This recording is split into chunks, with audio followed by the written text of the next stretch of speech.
Tonight, let's step back into a forgotten chapter of history. One lived in the dark, when nights were longer than we remember, and silence had weight. It begins not with noise, but with quiet, the kind that arrives only after firelight dies. The kind that hums behind the walls of an old timber cottage, where the wind is not just wind, but a voice from the trees. In the medieval world, sleep did not come fast. It was earned, softened by labor, warmed by coals, and stretched across hours of ritual. People didn't fall into bed as we do. They waited. They listened.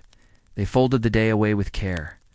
And when sleep finally arrived, it came in two waves, not one. First sleep, then waking, then second sleep.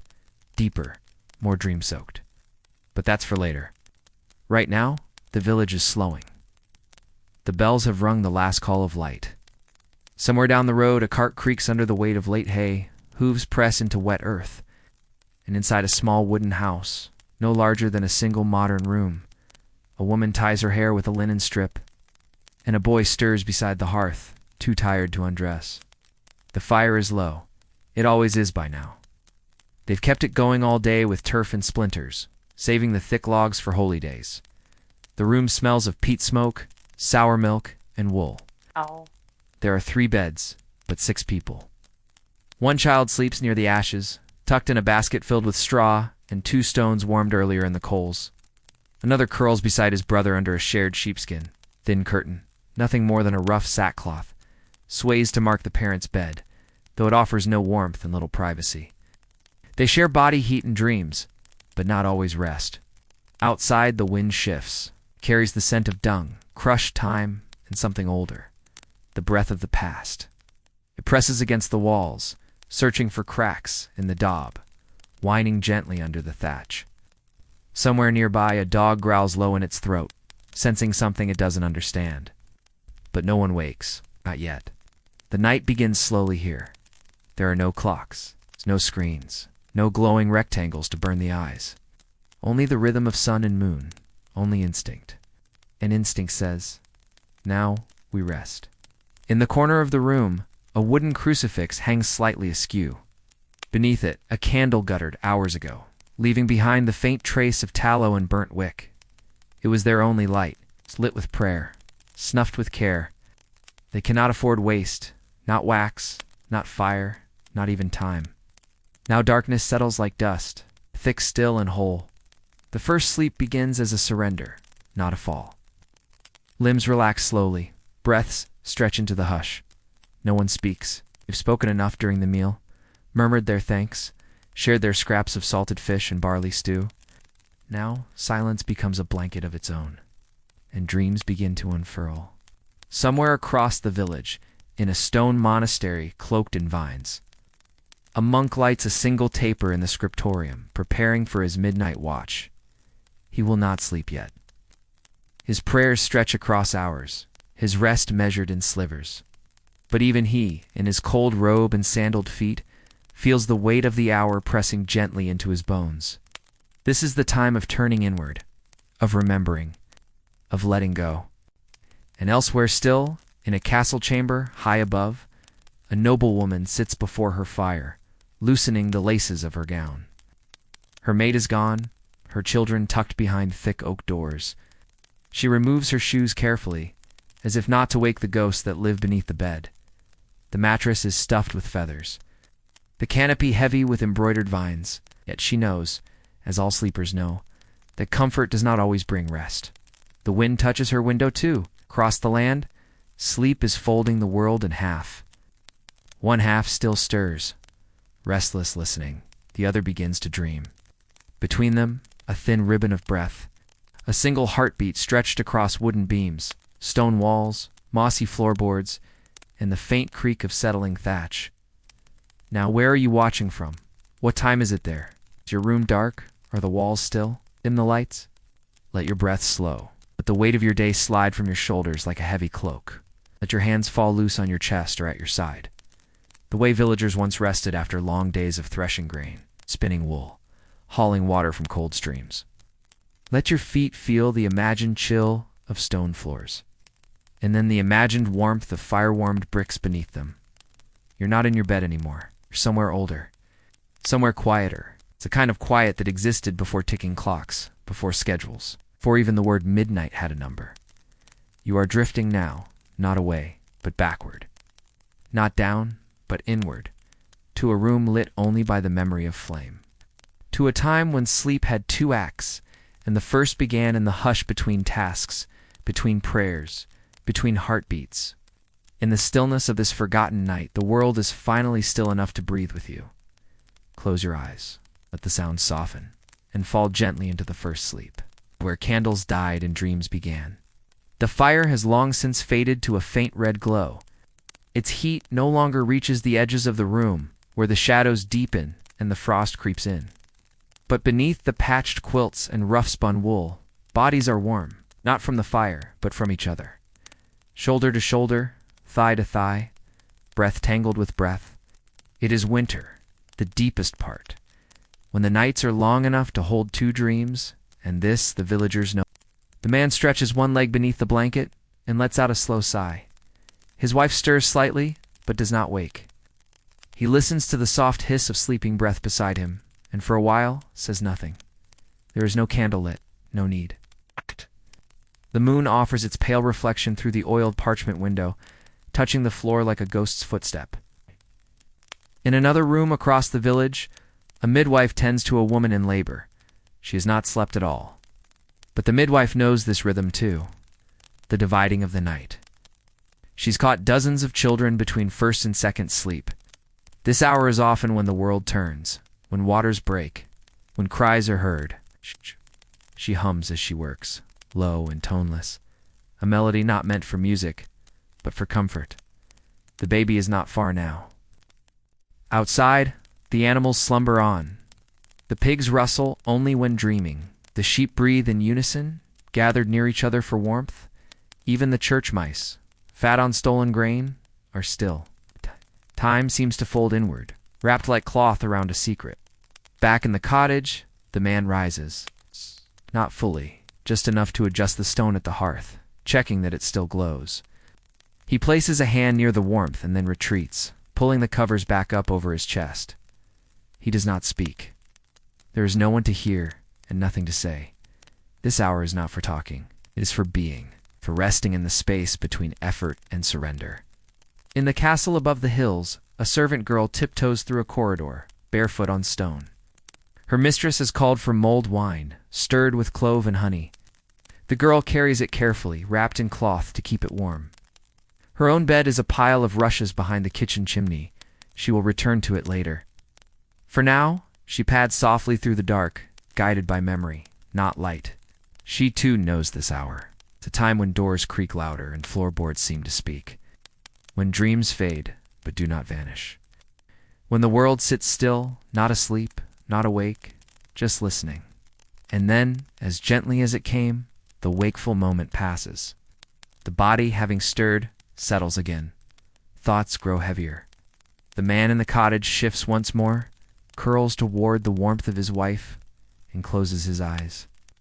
The girl returns from the castle chamber, her hands cold, her breath quick. She nestles under a rough wool blanket, the smell of cloves still clinging to her sleeves. In the monastery, a monk completes his final line of scripture and bows his head. His candle flickers once, then dies.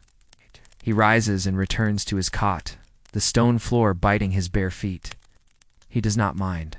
The cold keeps him anchored. Sleep will return to him in due time. It always does. Second sleep arrives like mist, slow, soundless, and without ceremony. It draws them back into the folds of linen and straw, wraps their limbs in dreams, and carries them deeper than before. This sleep is heavier, thicker, full of symbols and strange flickers. It is when the mind unspools fully, without the interruption of light or bell or duty. And as the hours pass, so does the night, slowly, quietly, with the ease of something ancient. No one questions this rhythm. They are born into it. It is as known as hunger, as ordinary as snow. The world outside their walls grows paler. The horizon begins to consider morning, but inside they still sleep. Held not just by exhaustion, but by custom. the way their parents slept, and their parents before them. A sleep broken in half, not a flaw, but a feature. A design stitched into their very breath. In the field beyond the cottage, a fox pauses mid-step.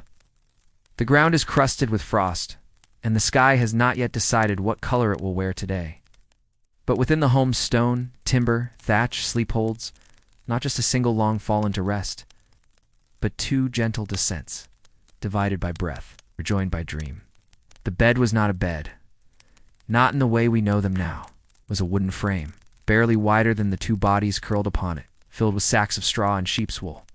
The wool still smelled faintly of the animals that gave it, earthy and sour.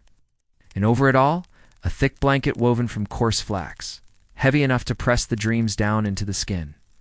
Beneath it, warmth was not constant. It was chaste and once caught, fiercely guarded.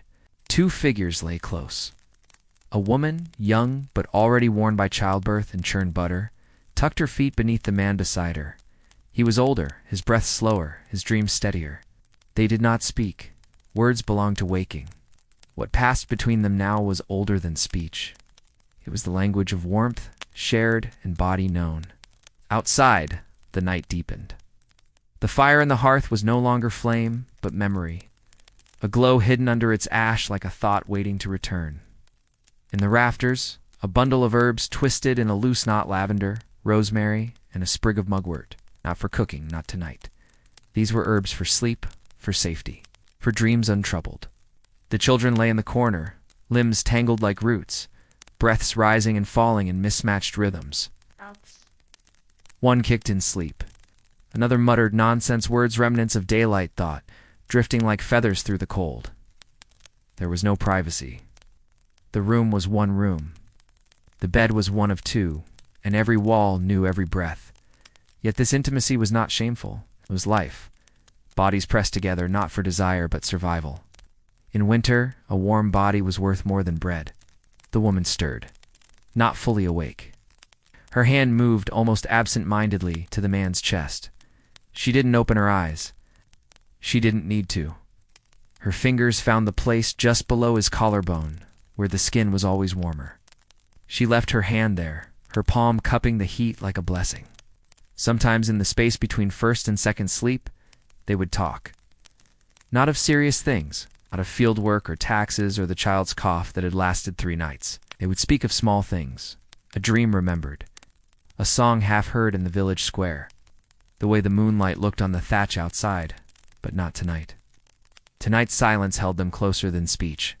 Beneath the blanket, the air was thick with warmth and old breath. It was not clean, but it was safe. The kind of warmth that lived between elbows and knees, in the hollow of a back, in the slow drift of breath across a neck. It had nothing to do with desire, and yet it was intimate in the truest sense, 2 lives stitched together by sleep. In another home, one thinner walled and nearer to the edge of the village, a widow slept alone. Her bed was smaller, her blanket patched with threadbare cloth. She had placed a brick in the fire earlier and wrapped it in rags before slipping it between the sheets. It had long since gone cold. Still, she curled around it as if it might remember the warmth she once shared. Her sleep was thinner now. It came in threads, not folds. But it came. Further still, beyond the hedge, back in the cottage, the woman turned in the bed. Her cheek found the curve of the man's shoulder, and her breath settled there. He did not stir. He was already drifting back into second sleep, the deep one, sleep that held dreams with shape and weight. In this sleep, time bends. Hours pass without knowing. The rooster might crow, but the mind does not rise. Not yet. Not until the body is ready. And so she followed him into that thick, dream-heavy dark. The blanket did not belong to either of them. It was her grandmother's, and perhaps even older. She remembered stories of how it was spun during the year of the hard frost. When the river froze thick enough to hold the weight of wagons, each thread carried a memory. The sheep that gave the wool, the woman who spun it, the winters it had survived, the children it had warmed. Now it held them. There was no mattress. It's just sacks stuffed with straw, turned every fortnight to keep the mice from nesting. She knew which corner to avoid where the straw had flattened, where the boards beneath groaned with age. But she did not mind. The straw smelled of dust and field. It reminded her of spring. Somewhere a church bell marked a distant hour. Not loud, just a faint echo through stone and wood. But it meant nothing here. Time was not kept by bell or candle. Time was kept by sleep. In the dark, a soft sound. Her stomach.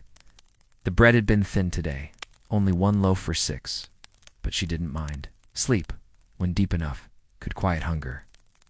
And in this moment, with her feet warmed by another's legs, with her arm draped across a body she trusted, she felt full, not in her belly, in her bones. The second sleep would last until dawn, until the light turned gray, then gold, until the fire was stirred and the coals hissed beneath the new wood, until the children stretched like kittens and the day began again. But for now, there was only this. Bread, warm sheets, shared skin, dreams without shape, silence, old and kind, wrapped around them like the heaviest blanket of all. The frost was still thick on the window ledge when the first sound of morning stirred. It wasn't loud, it's just the shift of cloth, the creak of an old joint, the breath of someone remembering that they were no longer asleep. But the room did not rush toward waking. It unfolded slowly, like steam from a kettle not yet boiling. The man moved first, not all at once. Just a shift of hips, a hand rubbing his jaw, the faintest wince as he stretched his back. His body ached in familiar places, not from injury, but from use. This was the ache of days well spent, plitting wood, hauling pails, walking fields lined with frost-hardened mud. Beside him, the woman still slept. Her hand was open now, palm upward, fingers curled slightly as if holding something that had slipped away during the night. Her brow was smooth, her mouth slightly open, breath slow. She would wake soon, but not yet. The blanket had shifted, bearing one shoulder to the air. The man reached without thought, tucking it gently back around her, careful not to wake her warmth. Then, swinging his legs over the edge of the bed, he pressed his feet to the cold floor. No shoes. Just packed earth, flattened and swept smooth, chilled by hours without fire. He welcomed it. The cold reminded him of where he was, of when. The hearth was down to its bones. Gray ash, a few red veins glowing faintly under a collapsed log. He took the poker, stirred gently, uncovered a fragile ember. Then, with practiced ease, he added straw, twigs, a twist of dried bramble. He blew once. Then again a thread of smoke and fire. In that brief flare of light, the room blinked into shape again. The hanging herbs, the iron pot, the basket with a hole patched in rope, the shelf with 3 cups and no more. And behind him, the form of his sleeping wife, turning slightly toward the warmth as it returned. Elsewhere in the room, the children began to move, not awake, not fully. A leg kicked. A hand reached out. A low moan of protest against morning. But the light was coming, creeping through the oiled cloth covering the window. Pale and uncertain. In another house, 2 fields away, a woman was already kneeling on her floor, hands together, head bowed. Her prayers were silent. She had said them too often to need words. They were gestures now, shapes her body knew. Thank you for breath. Thank you for sleep. Thank you for another morning. Her knees hurt, always had, but she did not complain. Pain was not an enemy. It was a companion, predictable, steady, sometimes even kind. Back in the cottage, the woman stirred fully now, her eyes opened without surprise. She looked first at the fire, then at her husband, then at the corner where the children slept. She didn't speak. She simply rose, tied back her hair, and began the motions of day. The bread would need to be warmed, the water fetched, the goat milked, but none of it hurried. The morning was a slow thaw, not a sudden blaze. They had hours yet, before the sun would rise high enough to matter. She stepped across the floor with bare feet, wincing once as she brushed a splinter. She picked up the child who had wandered from his blanket and brought him to the hearth. It was still more dream than boy, his cheek pressed to her neck, his body limp.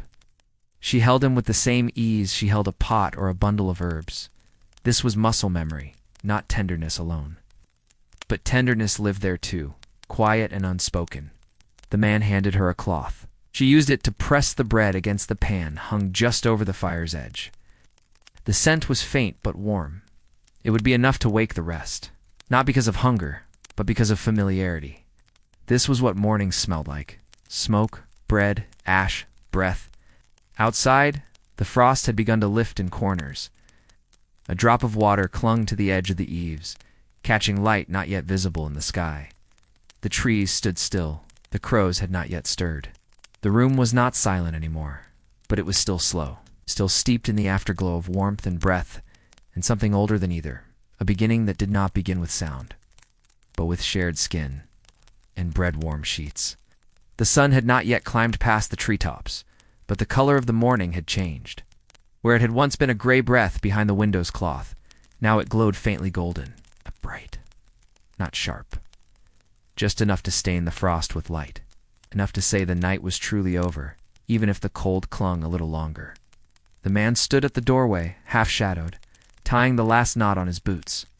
They were stiff and cracked, with twine patched over where the leather had split last winter. Still, they held. Still, they kept the mud from swallowing him whole.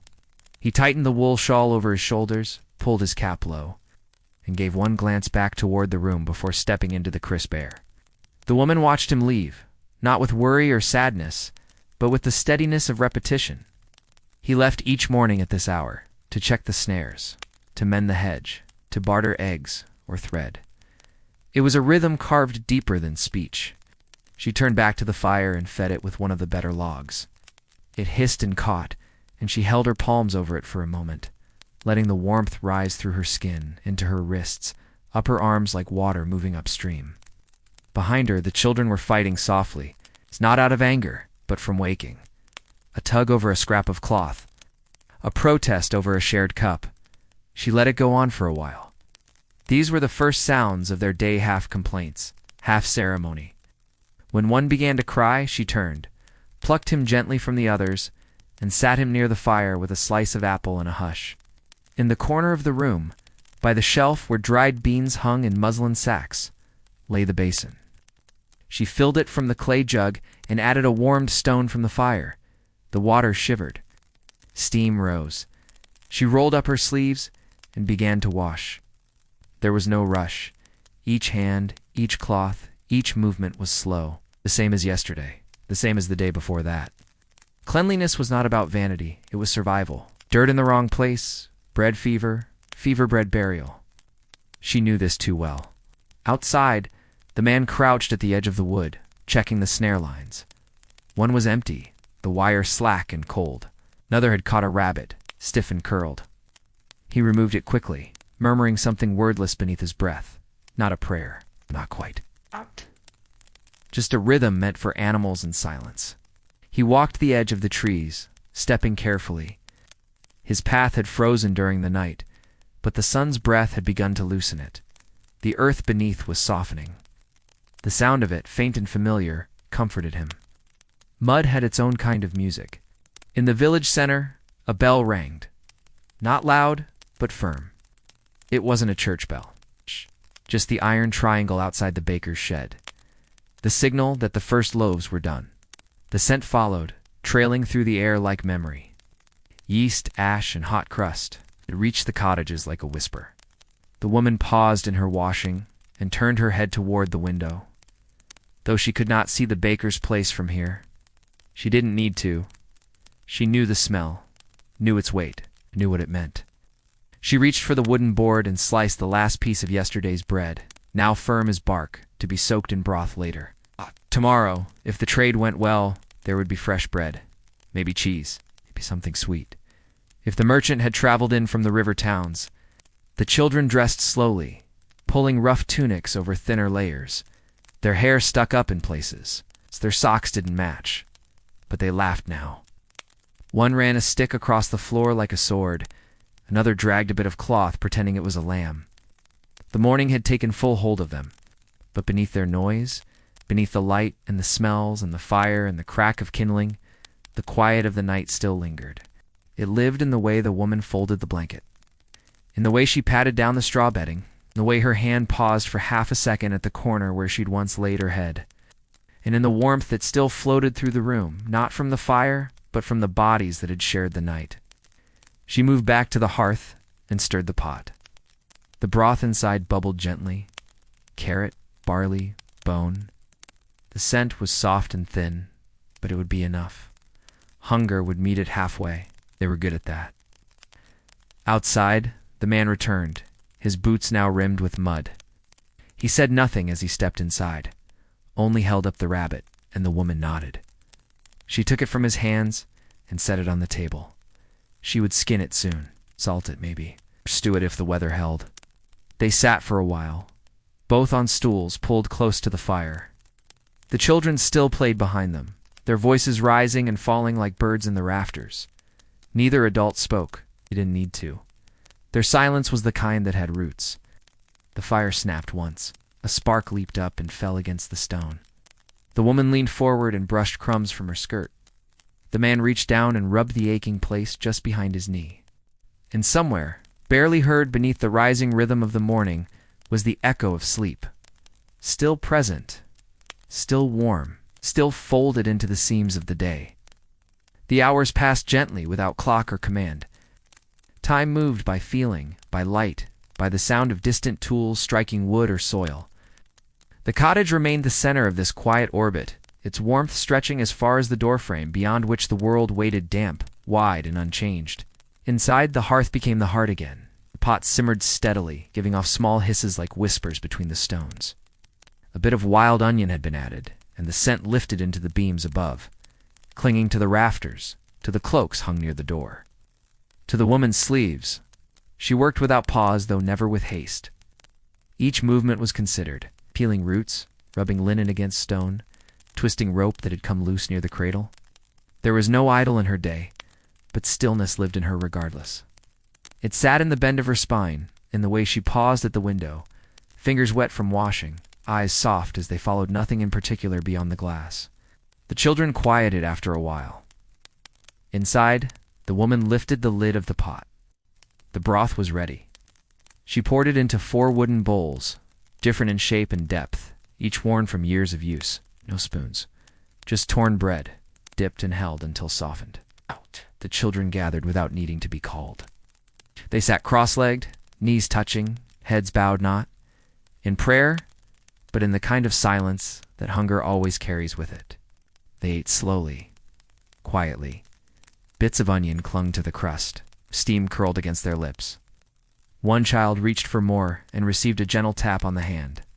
There would be more later, perhaps, but not yet. The man returned and joined them on the floor, his knees popping as he folded them beneath him. No one spoke during the meal, not because they were told not to, but because the food, plain as it was, filled more than just their bellies. It filled the space with a kind of presence. Every chew, every swallow, was part of the day's rhythm. No interruption, just continuation. One moment slipping into the next. Afterward, the bowls were set near the basin, to be rinsed with the leftover water. The woman wiped the children's hands with a damp cloth, then her own. The man went back to the garden, and the room grew still again. Still, but not empty. The kind of stillness that holds echoes of sleep, of footsteps, voices not long faded. She moved to the hearth again, crouching low to scrape the ashes. Her knees creaked. A soft sound barely louder than the rustle of her apron, but it spoke volumes. These knees had carried children, chased pigs, climbed ladders to hang wet cloth in spring winds. They had knelt in prayer, in pain, in soil. She didn't complain. She rarely did. Complaints took time and energy, and both were better spent on work, on survival, on warmth. At the window, the light was different now. It struck at a new angle, sharper, longer. The sun had passed its peak, and the sky had thinned. A breeze crept in through the gap under the door. She pressed her hand against the seam. It was colder than before. Evening would come soon. She began folding the linens old, with edges frayed and color faded to the soft gray of wear. Each one carried a history. Each one had wrapped a child, covered a loaf, lined a basket. She knew which had been her mother's, which had been sewn by her sister before the coughing took her. Folding them wasn't just preparation. It was memory. Layered, pressed, preserved. Outside, a crow called once. Then again, the garden was quiet. She paused at the hearth and stared at the space beside the fire where the children would later curl again. There she would lay down fresh straw. There she would place the stones once more to warm. There the dreams would come again soft and slow and rooted in rhythm. But for now there was still light, still work, still the weight of breath inside this single-room world. She turned back toward the basin, dipped her hands into the cooling water, and let the silence settle again. Not heavy, not sad, just complete. The kind of silence that knew sleep would return soon. The kind of silence shaped by the day itself. The wind had shifted by late afternoon. It moved differently, now lower, heavier, pressing along the ground like a sleeping animal stirring in its den. It carried the scent of wood smoke, turned earth, and something faintly metallic, as if rain were near. The trees beyond the cottage bent slightly with it, not in protest, but in slow agreement. They'd bowed to storms before. They would again. Inside, the woman placed the last of the washed linens in the wooden chest at the foot of the bed. She ran her hand across the top, pressing it closed with her palm flat. It gave a soft creak, the kind that always followed work. That chest held more than cloth, held bits of string, too short to be useful, dried petals from her sister's wedding, a folded scrap of parchment that had once carried a prayer. She had never thrown it away. Paper was rare, and prayers even rarer. The children had begun to tire. It wasn't visible at first, not in their bodies, which still moved with restless limbs and wild feet. But it was there in the drag of their voices, in the way they argued less and clung more. One of them leaned against the wall near the door, his eyes following the dust dancing in a shaft of fading sun. He reached for it once, then let his hand fall again, as if remembering that dust could not be caught. She called them in, her voice soft but firm. There was no need to raise it. They heard her always, even when pretending not to. They gathered around the fire, where the broth had been replaced with milk warmed from the last of the morning's pail. She had added a touch of honey, not because there was much to spare, but because something sweet could soften a long day. They drank slowly, their hands cupped around the wooden mugs, as if holding light. The fire crackled softly. Ow. The sky beyond the window had begun to shift again, no longer gold, but a deepening blue, tinged at the edges with the first hint of violet. Night was near, and it didn't ask permission. The man returned just as the light began to fail. His face was smudged with earth. His hands bore tiny cuts from bramble and thorn. He closed the door with his foot gently, as if not to disturb the quiet already blooming inside the room. He didn't speak. He didn't need to. He simply sat near the hearth, exhaled deeply, and stared into the flames. The woman passed him a cup of the warm milk. He nodded.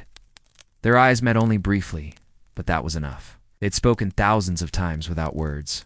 Entire lives passed between them in glances, in the way bread was handed or a shoulder was touched in passing. One of the children had fallen asleep already, curled in the same place he'd lain the night before. The other leaned against the man's leg, eyes half-lidded, his thumb tucked quietly between his teeth. Soon he too would sink. The woman stood and crossed the room once more, checking the window's cloth, the door's latch, the hearthstones. Her movements were slower now, not out of fatigue, though that lived in her bones, but because the hour demanded slowness. This was not the time for rushing. This was the time for folding the day into itself. She brought the warm stones from beside the fire, wrapping them in rags before placing them near. The woman extinguished the small taper near the shelf. It had burned just long enough to carry them from light to dark. Now the room belonged to the fire again. Its glow danced across their faces, caught the sheen of the clay cups, flickered against the low ceiling beams like breath. The older child yawned and lay down without being told. He pulled the blanket over his shoulder and turned toward the wall, where shadows moved like old friends. The man pulled off his boots, setting them near the door, soles facing out. A superstition, maybe, or just habit. He stood briefly, stretching the way he always did before sleep, one arm across the chest, then the other. Quiet ritual. Farewell to movement. The woman poured the last of the water into the basin and left it near the hearth for morning. She rubbed her hands together once, dried them on her apron, and knelt to place the final log on the fire. It caught slowly, obediently, casting long amber stripes across the walls. When she joined him at the bedding, she did not speak. She didn't need to. They lay down beside each other, the blanket tucked around their legs, their shoulders, their thoughts. The day was ending not with a close, but with a breath, long and slow, a descent. The room was quiet again, the kind of quiet that held not emptiness but fullness. Every corner had seen movement. Every surface had held hands, held weight, held the soft press of a passing moment. Now it all rested. The fire dimmed. The children slept. The wind curled around the house like a shawl. And beneath the patchwork of cloth and skin, 4 bodies breathed together in rhythm, warmed by memory, by touch, by the silence that only came when the day was truly done. The second sleep would come soon. But for now, they floated in that hush between. Not fully here, not fully gone, just held. The moon had lifted by the time true sleep returned. Not high just enough to cast a pale glow against the roof's edge. A faint silver that touched the window and slipped through the cloth as if asking permission. Inside, the room had cooled, but the warmth beneath the blanket held firm. It's not heat like a fire's, but something slower. Something living. The man's breathing was deep now, even. Each rise and fall of his chest a slow reply to the stillness around him. The woman beside him had not yet crossed fully into dreams. Her eyes were closed, her limbs soft, but her thoughts drifted just above sleep's surface. Not troubled thoughts, just remnants. The sound of the owl, the feel of the rough cloth under her hand, the way the child had curled against her earlier and murmured something too quiet to understand. Outside, the trees whispered again, its time in smaller sounds, like someone turning pages very slowly. The wind had thinned. The world was not so much asleep as paused, holding its breath in the hush between hours. In the far corner of the room, a mouse rustled near the grain sack. Its movements were cautious, practiced. It knew which boards squeaked and which didn't. But tonight, it was careful not out of fear, but out of reverence. As if the silence was sacred and should not be broken, even by hunger. The fire was down to its final glow now, just a small ember pulsing gently behind a crust of ash. It was enough to mark the hours if someone had cared to, but no one did. Time here was not measured in minutes. It was felt. It moved like breath and like weather shifting slowly across the bones of the house. The children did not stir. It dropped deep into sleep's center where the body forgets its weight. One had shifted onto his back, mouth open slightly, fingers twitching with some unknown dream. The other lay curled tightly, his blanket kicked off, one foot exposed to the cool air. The woman reached for it in her half-sleep, pulled the blanket over him again, and let her hand rest there for a moment, her fingers brushing against the edge of his ankle. That touch grounded her, anchored her to the night, to the quiet. She breathed in, and the scent of the room filled her. Wool, smoke, earth, and the fainter trace of lavender dried and hanging above the hearth. Now stirred by the soft currents of air that moved like thought. In another house, across the slope of the hill, a candle had just been lit. An old woman, unable to sleep, had risen from her cot and wrapped herself in 2 cloaks. She had lit the wick not for light, but for company. The flame crackled once, then settled. She sat beside it with her hands open on her knees, listening to the silence as if it were a song. Sleep came differently for everyone. Some took it in long, unbroken stretches. Others in moments stitched together like patches on a quilt. But all of them felt its pull, its call, its deep kindness. Back in the cottage, the woman's thoughts had stilled. Her breath slowed further. The press of her body against the straw tick beneath her was no longer something she noticed. Her muscles had loosened. Her spine curved gently inward. And her mind began to sink, finally into that second sleep, the deeper one, the one that held no shape, only feeling. It was here that the old dreams came. Not loud ones, not vivid with color or plot.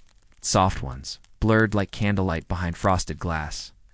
She dreamed of her mother's hands folding bread, of snow falling without sound, of warmth that arrived not all at once but in waves. She did not know she was dreaming. She only knew that nothing hurt and nothing hurried. The house, too, had fallen still. Its walls, rough with years, no longer creaked. The wind had grown gentle. The coals in the hearth were silent. Even the mouse, fed on one stolen grain, had curled behind a basket and settled into its own tiny sleep.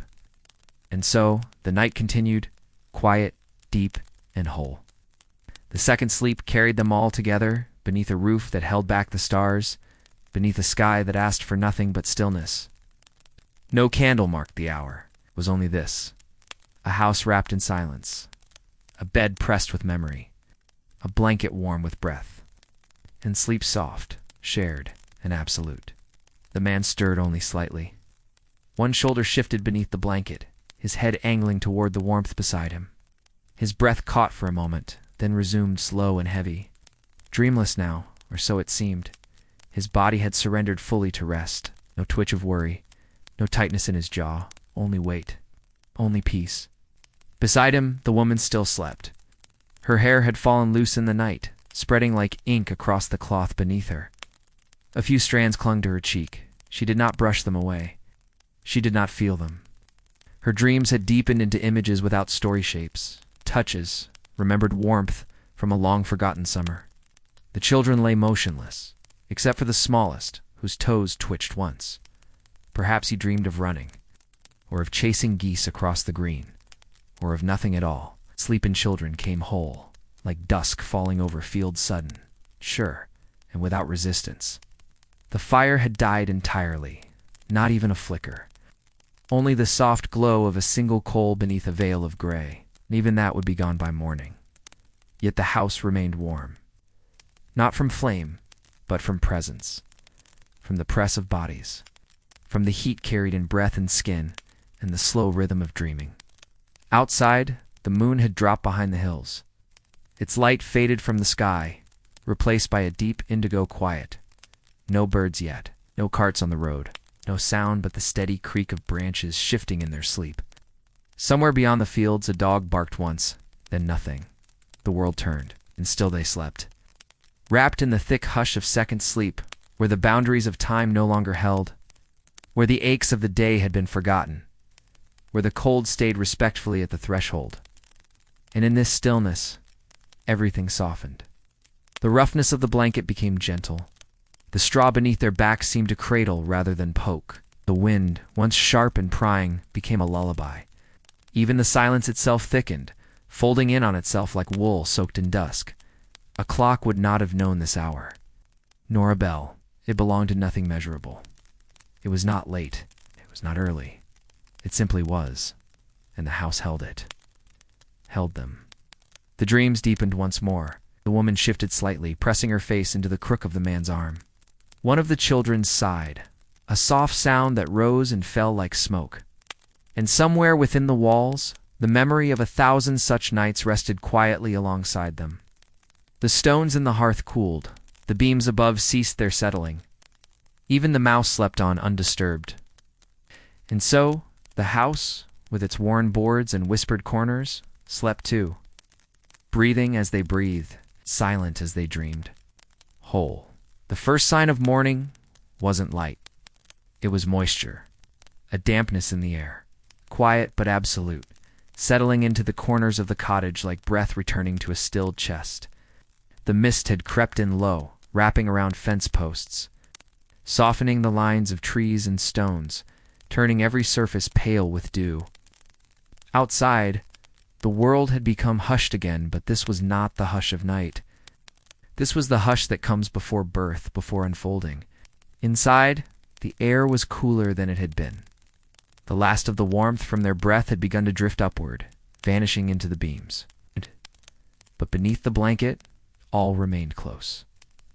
Still, the woman stirred first, not from noise, not from light, not from instinct. A quiet flicker at the edge of her dreaming that reminded her of the world she'd stepped out of. Her eyes remained closed, but her thoughts began to rise, slow and reluctant. She turned her face slightly, brushing her cheek against the wool. It scratched faintly, grounding her. She did not sit up, not yet. She lay still, listening not just with her ears, but with her whole self. She listened to the breath of her children, still deep, still tethered to sleep. She listened to the creak of the wall as the wood adjusted to the changing air. She listened to the distant drip of moisture sliding from the eaves onto stone. No birds yet, no voices, only the shifting hum of a new day, thinking of beginning. Beside her, the man had not moved. His breath was slower than hers, still rooted in sleep's heavy center. His hand lay near hers, their fingers not quite touching, but close enough that warmth still passed between them. She opened her eyes. The room was dim, not dark, not lit, just filled with that soft, indistinct gray that made edges vanish and corners blur. The fire had gone cold. The hearth was quiet. Only a faint scent of charred wood remained, mixing with the morning mist that had found its way beneath the door. She sat up slowly, drawing the blanket back over the others with practiced hands. Her feet found the floor, cool, but not biting. She stood, easing weight onto her legs, stretching silently. Her back ached, as always, but it was the kind of ache that came with routine, not injury. The ache of labor remembered by bone. She stepped across the room, every board beneath her foot familiar, every creak anticipated. She touched the window cloth, feeling the moisture along the edge. It would rain by mid-morning. The ground would turn soft again. The laundry would stay inside. She turned to the hearth, crouched low, and pushed the ash aside with gentle fingers. Nothing remained. No ember. No heat. She would start from scratch today. From the basket beneath the stool, she gathered a twist of dried moss, some bark shaved thin, and a sliver of yesterday's candle stub. Her hands moved slowly, reverently. Not because she was tired, though she was, but because this act was sacred in its own quiet way. The flame took after the second breath. It shivered, then grew, curling around the bark and licking at the edges of the moss. She held her hands near it, not for heat, but to feel its movement. The fire spoke in small cracks and rustles. She listened. Behind her, the children began to stir. The smallest one made a sound like a question with no words. A stretch, a sigh, a limb unfolding. The older turned onto his side, pulling the blanket closer, eyes still shut, but aware, now just barely, that the day was beginning. The man remained still, though his breathing had changed. Shallower now, not yet awake, but no longer entirely asleep. He hovered in that strange space between the last edge of dreaming, the first shape of thought. The woman stood, brushing her hands on her apron, and moved to prepare the basin. The water was cold. She didn't wince. She dipped a cloth into it, wrung it out, and placed it near the hearth to warm slightly. She'd do the washing in silence, as always. There was no need for conversation yet. The day would bring plenty. She folded the cloths, checked the pot, laid out the bread to soften. Every movement was slow, every breath part of the house itself. Outside, the mist began to lift. The trees appeared again, their trunks slick with dew. The fence posts gleamed faintly. The chickens rustled in their pen. The sheep stirred in the far field, their wool silvered by morning. The wind, softer than ever, drifted through the open chinks in the wall. And inside, the cottage began to breathe again. Not with noise, but with return, with waking, with the sound of skin meeting floorboards, of fire meeting air, of sleep slowly releasing its hold. And as the woman placed the final log on the new flame, she glanced once more toward the bed. The man's eyes were open now. He didn't speak, simply looked at her, then at the fire. And in the stillness that followed, everything was understood. The day had come, and they had risen, not from alarm or demand, but from the gentle undoing of a night that had kept them warm. The light thickened slowly, layer by layer, until it finally touched the far wall, faint and dappled, like milk poured over stone. The room came back into shape with it. The lines of the shelves, the gentle slope of the roof, the patches in the blanket. All of it returned under the soft weight of dawn, as if pulled from a dream and laid gently across the waking world. The children rose without being called. They didn't leap up, didn't shout, didn't run. They moved the way animals do in early light, quietly, cautiously, as if the day might not be fully real yet. One child yawned, open-mouthed, then rubbed his nose against his sleeve. The other sat blinking at the fire, not yet moving, only watching the flames as though listening for instructions. The man was on his feet now, his hands working a knot in the rope near the door. It had frayed again. He would need to replace it soon. He tested the length of it with a tug, then looped it back onto the hook and turned to pour a bit of water into a tin cup. The cold metal stung his fingers. He took a sip without wincing. The woman handed him a cloth-wrapped lump bread from yesterday, with a smear of fat pressed into the center. He nodded, folding it into his satchel without a word. It would be enough to last until midday, enough to keep his stomach from talking too loudly. As he worked the line of stones at the edge of the plot, he turned to go, one hand on the latch, but paused. His eyes moved around the room, not quickly, not searching, just ... taking it in. The children now awake. One crouched over the hearth, poking at the edge of the flame with a stick. The woman adjusting the pots on the shelf, her back to him. Her braid trailing down her spine like a length of rope forgotten on the floor. The smell of smoke, warm and bitter. The damp edge of the air. He didn't speak. He just lingered for a breath longer than usual, then opened the door. The air outside greeted him with a soft rush, not wind, just difference. The sound of distance. The soft bleating of sheep on the slope. The hiss of wet grass pressed under boots. The slow stretching yawn of the land, waking in tandem. He stepped out, closing the door behind him with care. Inside, the children began their quiet movements toward the day. One rolled the blanket into a loose ball and set it in the corner. The other began sorting wooden cups on the table without being asked. They didn't speak either. The morning still held that fragile stillness, the kind that breaks if touched too loudly. The woman poured water into the basin, then dipped the corner of a cloth, pressing it to her face. The shock of cold made her blink. She patted her cheeks, her neck, the insides of her wrists, the small places where cold wakes the blood. Her eyes drifted toward the window, watching the mist retreat. Out in the fields, she could almost make out the shape of him, just beyond the fence, where the grass darkened with shadow. He was bending to lift something a stone, maybe, or checking a post. He moved slowly, deliberately, as if each task was a sentence in a language only he spoke. She turned back to the hearth and added another pinch of wood. The flames rose eagerly. She liked the sound of them, the way they filled the silence without chasing it away. She stirred the pot that sat above it, a thin porridge for the children. Not hearty, not sweet, but warm. The children sat cross-legged on the floor to eat, each with a wooden bowl balanced between knees. Their hair was messy, their cheeks pink from the heat of the fire. They ate without fuss, without talking, just the occasional scrape of spoon against wood, and the soft sound of breath cooling the steam. The woman watched them, her hands busy with cloth and kettle, but her eyes remained soft. It's not distant, just ... resting. The morning had fully arrived now, though no one marked its beginning with ceremony. There was no clock, no bell, no list to follow. Only the slow, steady unfolding of one moment into the next. One movement of cloth, one bite of porridge, and when the sun began its descent, they would return to this place, again this single room, this fire, this bed. They would lie down beneath the blanket worn thin by use and rich with warmth, and they would sleep. First the light sleep, filled with the sounds of distant work still echoing in the mind.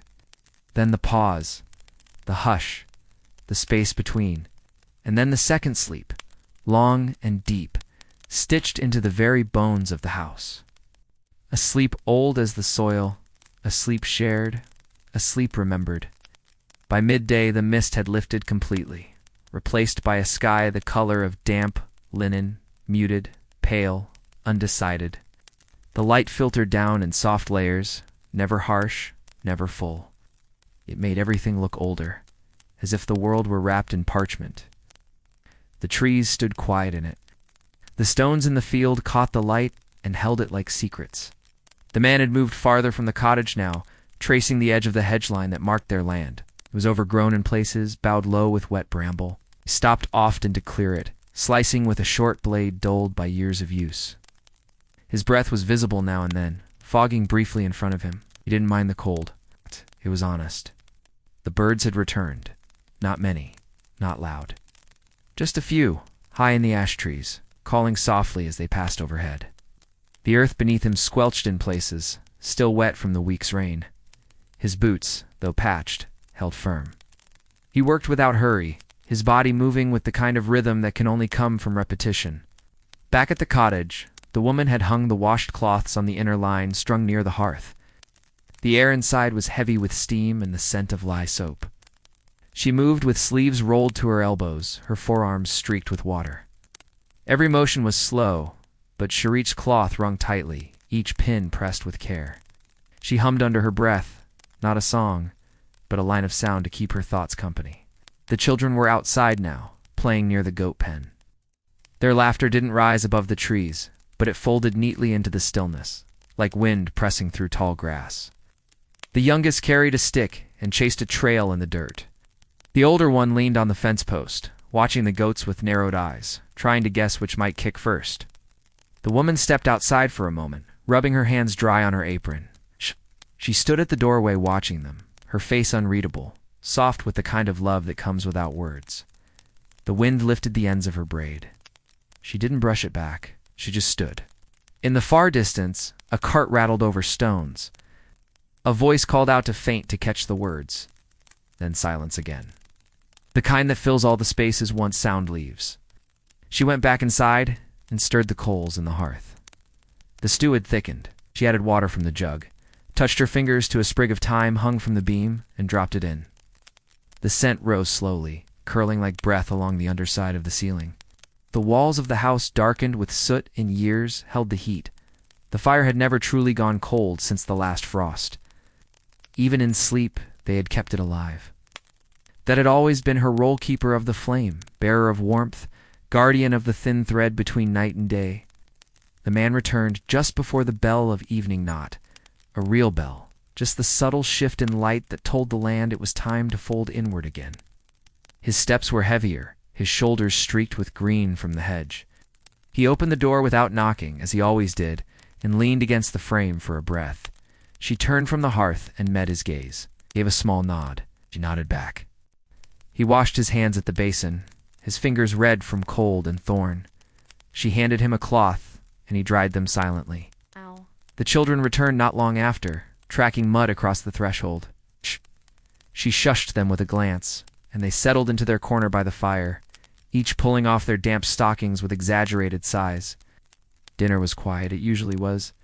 Not because they lacked things to say, but because the warmth of food filled the space more fully than words could. The stew was simple, but thick. The bread dipped in it softened dizzily. Each bite was slow, measured. The fire cracked and popped, a rhythm older than speech. Afterward, the woman brushed crumbs from the floor with a bundled cloth. The man sat on the stool, rethreading a length of twine through the broken strap of the satchel. The children leaned against each other beneath the hanging cloth, half drowsing, their eyes flickering in the firelight. Outside, the wind had stilled. The trees no longer moved. And inside, the day faded to not in a rush, not with sudden darkness, but gradually. Like ink seeping into linen, like warmth settling into straw, like memory easing its way into silence. The woman folded the blanket back on the bedding, smoothing the edges. The children climbed beneath it without protest. One clutched a scrap of wool like a doll, the other curled on his side, his back pressed against the wall, already breathing deep. The man stood slowly and stretched. The woman doused the taper with a whisper of breath. The room dimmed, then dimmed again. Then held. They lay down together, shoulder to shoulder, their hands barely touching between them. No words passed. They didn't need them. The fire had shrunk to its core, glowing in the dark like a memory of light. And in that deep, perfect quiet, without clock, without sound, without shape, sleep began again. The second sleep always came more easily than the first. It didn't need to be summoned or coaxed. It arrived the way dust. There was no sound now but breath. Not a single mouse stirred. Not a board creaked. The wind had gone elsewhere, and the sky had pulled its clouds over the moon. Outside, the trees stood like statues, and the earth beneath them had given up its warmth to the night inside the cottage. Nothing moved, yet everything lived. The blanket held the day's scent smoke. Ash, a trace of time, and the faintest edge of wool soap. The air near the window was colder, but not enough to disturb the room's hush. It simply curled along the floorboards and collected in corners. Waiting for morning. Sleep deepened, not with dreams that startled or glittered, but with images soft as breath. The woman dreamed of her mother's garden, of sun-warmed mint, and bees moving between rows of cabbages.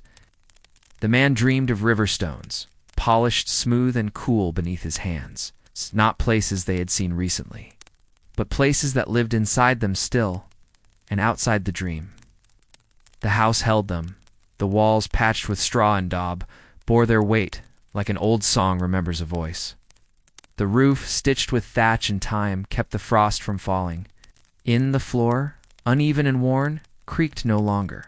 It had listened to their steps, their voices, their laughter, their weariness. Now it rested too, somewhere far beyond the edge of their world. The rooster gave a broken call, lurly, confused, calling to no one, but it did not wake them. It simply marked the hour in its own way. A ripple across a pond of stillness. A little while later, a drop of water fell from the eaves onto stone. Then another. Rain was coming, quiet and sure. The kind that lingered through morning and made the world smell like soil and ash, and everything waiting to grow. Still, they did not stir. Still. The second sleep held, and with it came that rarest of silence, is the kind that comes not from absence, but from fullness. Nothing was missing. Nothing had been forgotten. The chores had been done. The bread had been eaten. The fire had lived and died. The day had closed gently, and now the night held everything it was meant to. Their bodies relaxed. Even further, muscle by muscle, thought by thought. The line between self and blanket, between skin and straw, between breath and air blurred. Nothing remained but warmth and time, and the old, steady rhythm of sleep in a house that remembered how to listen. Rain began just before dawn. Not a downpour. Not the kind that lashes and floods, but the soft, steady kind drops, falling in a rhythm older than words, touching every leaf, every stone, every patch of soil with a whisper. The thatched roof caught it first, absorbing the sound into itself until it became a hush over the whole house. A lullaby drawn from water and weight. Inside, the room darkened slightly, as if the sky were pulling the blanket tighter. Light broke through the window cloth. No shadow moved. The rain made no demands. It only sang softly to the beams, to the hearth, to the old wooden chest where linen slept between uses. The family did not stir. The second sleep had deepened to its furthest point, and even the change in the air cooler now, fragrant with rain and damp earth, was not enough to wake them. The children had drawn closer to each other in the night, without knowing. Their hands touched beneath the blanket, their knees knocked gently. One dreamed and twitched, then stilled again. The man's arm had slipped across the woman's waist. Sometime after midnight, it remained there, slack, not gripping, just resting.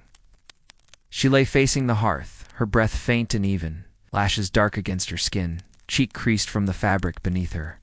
Her dreams had become a soft drift of color and shape, blue linen drying in wind, the slow roll of dough beneath her palms, the clink of a cup on stone. The fire had gone out entirely. What remained was only warmth in the memory of wood, a soft scent of smoke deep in the fibers of the wall, yet the room was not cold. The shared breath, the layered blankets, the bodies curved together, had kept the space full of comfort. Outside, the rain tapped against the shutters in a rhythm only the cottage understood. It flowed through the eaves, kissed the ground, soaked the path that led to the field. It filled old ruts in the road, and made the moss between stones shine. No footsteps passed, no wheels creaked. The village slept under the rain's slow hand, somewhere. Beyond the trees, a fox padded beneath the hedge, leaving no sound behind.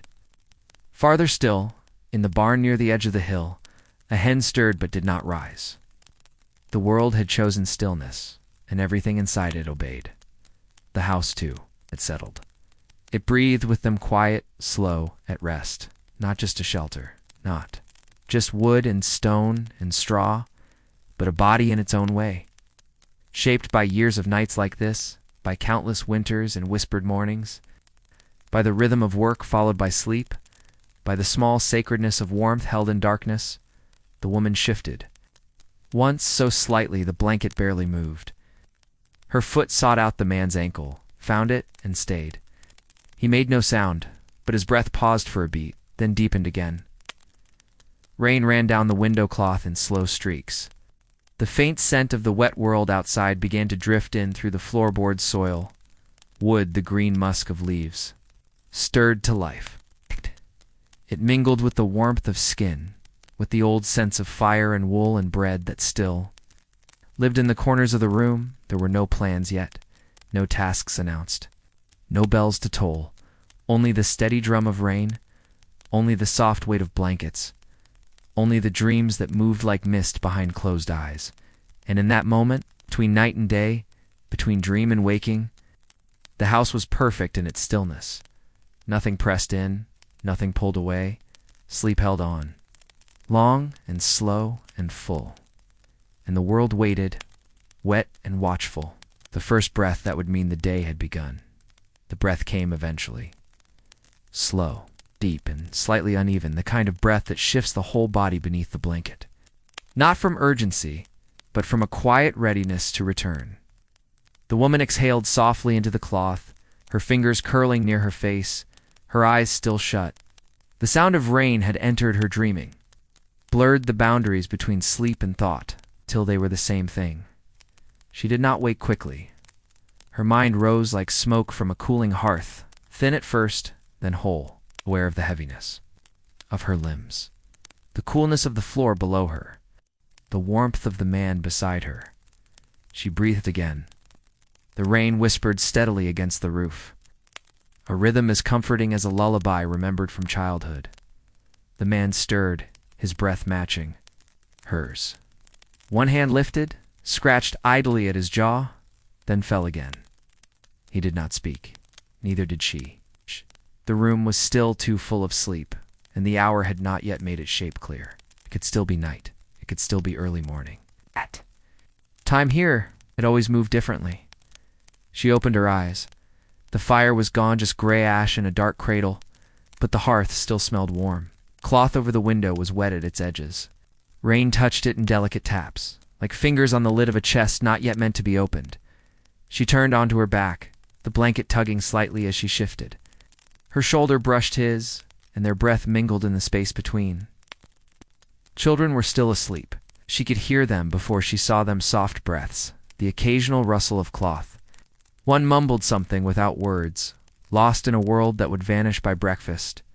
The woman didn't rise yet. She simply lay there, awake in body but still wrapped in the weight of sleep. Her thoughts moved slowly. She pictured the basin, still half full, the loaf of bread, saved for today. The goat, likely restless in its pen, nose twitching toward the damp air. The quiet chores that would unfold, one after the other, like linens pulled gently from a chest. But for now, there was no rush. The rain gave her time. Outside, water pooled in the low places near the garden. It slid down the bark of trees and gathered in the corners of the stone path. It darkened the woodpile, tapped against the chicken coop, made the whole world feel softened, drenched but peaceful. Inside, the cottage remained cocooned, a small world of breath and cloth and silence. She shifted again, her foot finding the warm place where his leg had been. He had turned toward her now, eyes still closed, a faint line in his brow that always deepened just before waking. She watched him for a moment. His face was softened by sleep, his mouth slack, his hand resting near her waist without thought. She closed her eyes again. Not to return to sleep, but to keep the stillness unbroken a little longer. The rain was steady. The house, quiet, the world. Patient, it would wait for them. Wait while the warmth lingered beneath the blanket. Wait while breath slowed again. Just enough to hover. Wait while their thoughts remained gentle. There would be time for bread, for washing, for stepping barefoot onto the damp floor and feeling the cold rise through skin, but not yet. Now there was only this, the sound of rain, the scent of ash and wool, the rhythm of 4 sleeping bodies, and the slow, sacred return from dreaming to day. The light remained dim for hours, held back by the thick layer of rain clouds that pressed low over the hills. Morning had arrived, but without urgency. There was no golden spill of sunlight across the floorboards, no sharp lines or sudden warmth, only a soft silver gray, filtering through the damp window cloth and touching the room with a patient hand. When the woman finally rose, she moved without sound. Her feet touched the packed earth floor with familiarity, and she bent to gather her shawl from the edge of the chest, It was cool to the touch, slightly stiff where the threads had dampened from the air. She wrapped it over her shoulders, knotting it loosely beneath her throat. She crossed the room slowly, pausing once to adjust the corner of the blanket where it had slipped from one of the children's backs. He stirred slightly at her touch, but did not wake. His mouth moved once, perhaps forming a name, perhaps a wish, then stilled again. She let her fingers linger for a moment, then straightened and turned toward the hearth. The ashes were cold, not just quiet, but hollow. The kind of cold that tells of ours past without flame. She crouched low, swept them gently to one side, and placed a fresh bundle of twigs and dry moss in the center. The moss was brittle, gathered last summer, pressed between pages of old cloth to dry. It caught quickly. Her breath coaxed it, her fingers fed it, and soon the flame began, again not bold, not roaring, but steady. The fire lit the walls with movement, soft flickers across old wood. The beams above glowed faintly, and the pothooks shone wet with morning mist. She sat back on her heels and watched it grow. The rain continued outside endless and even, dripping from eaves, running along stone, soaking the soil in slow surrender. Behind her, the man sat up, stretching one arm, then the other. He ran a hand through his hair, rubbed the back of his neck and stood. He didn't speak. He rarely did this early. He crossed to the basin, scooped the cold water with both hands, and washed without flinching. His shoulders were broad in the half-light, his movements calm. She passed him a cloth. Their fingers brushed for a moment, not a gesture of affection, a quiet touch exchanged in routine. He nodded once, then hung the cloth by the fire and sat on the stool near the door, lacing his boots in silence. The children rose slowly, blinking at the dim light still cradled in the softness of sleep. One crawled toward the fire without a word, sitting cross-legged, hair wild, blanket wrapped like a cloak. The other moved more slowly, yawning into the crook of his arm, then reaching for the dry bread she had placed near the hearth. They all moved with the same rhythm, the same hush. Rain changed everything.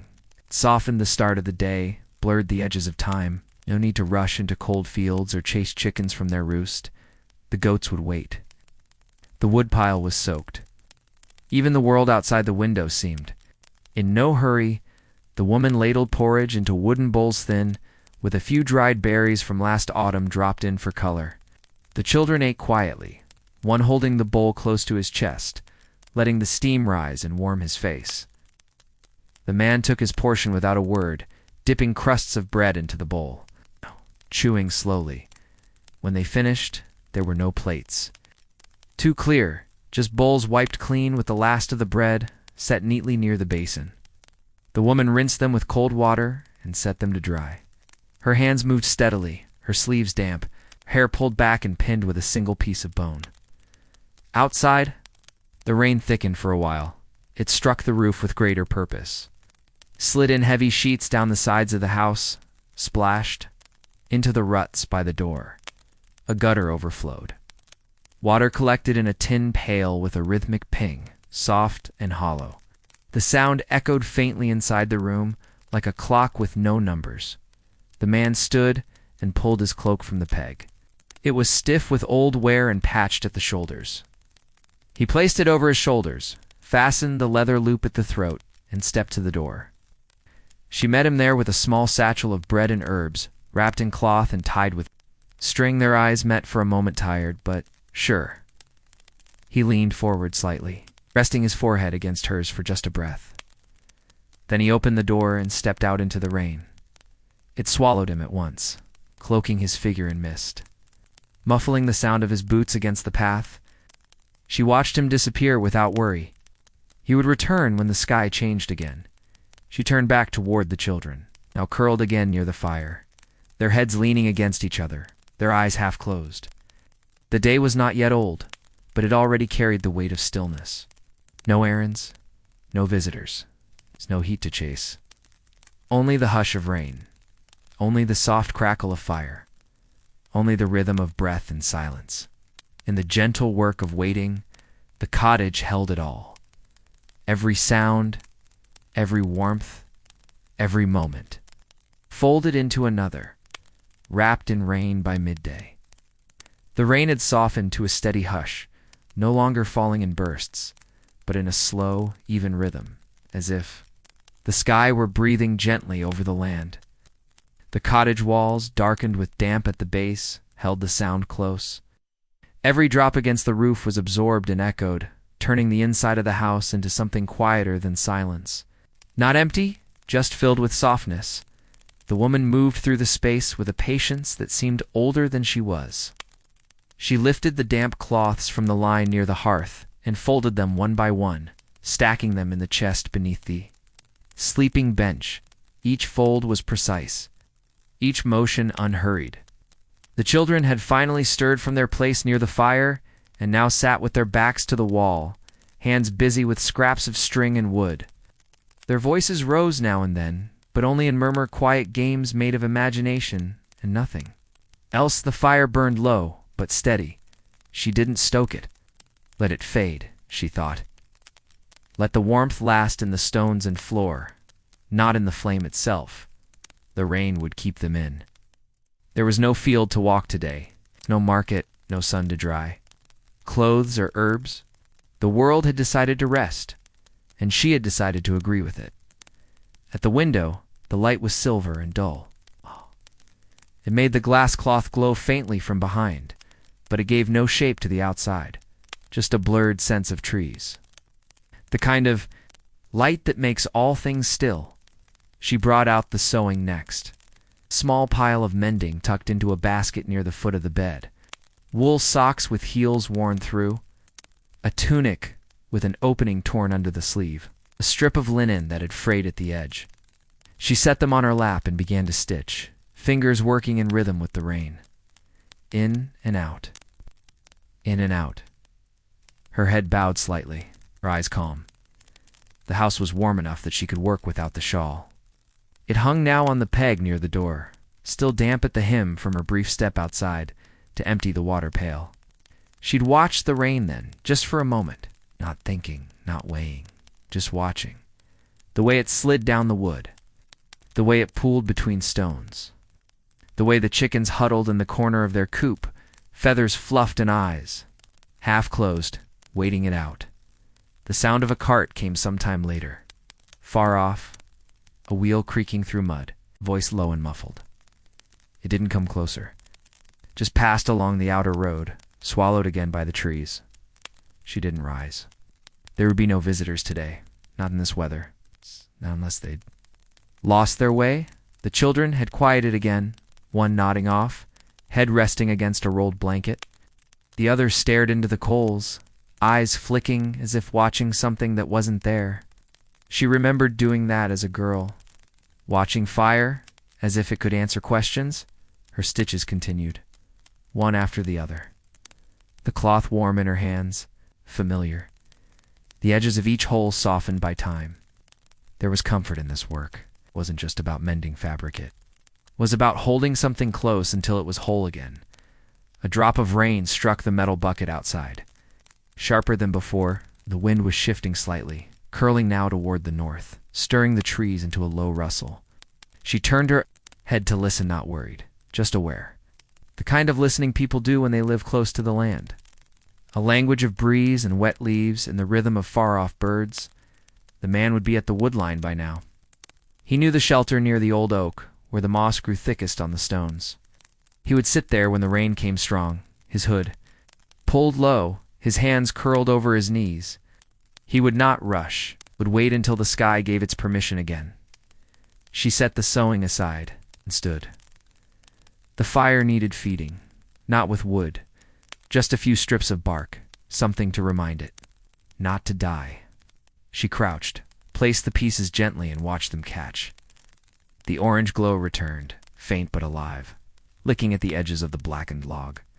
The warmth reached her face, and she closed her eyes for just a breath, letting it hold her. The wind picked up again outside. The rain thickened, but the house stayed still.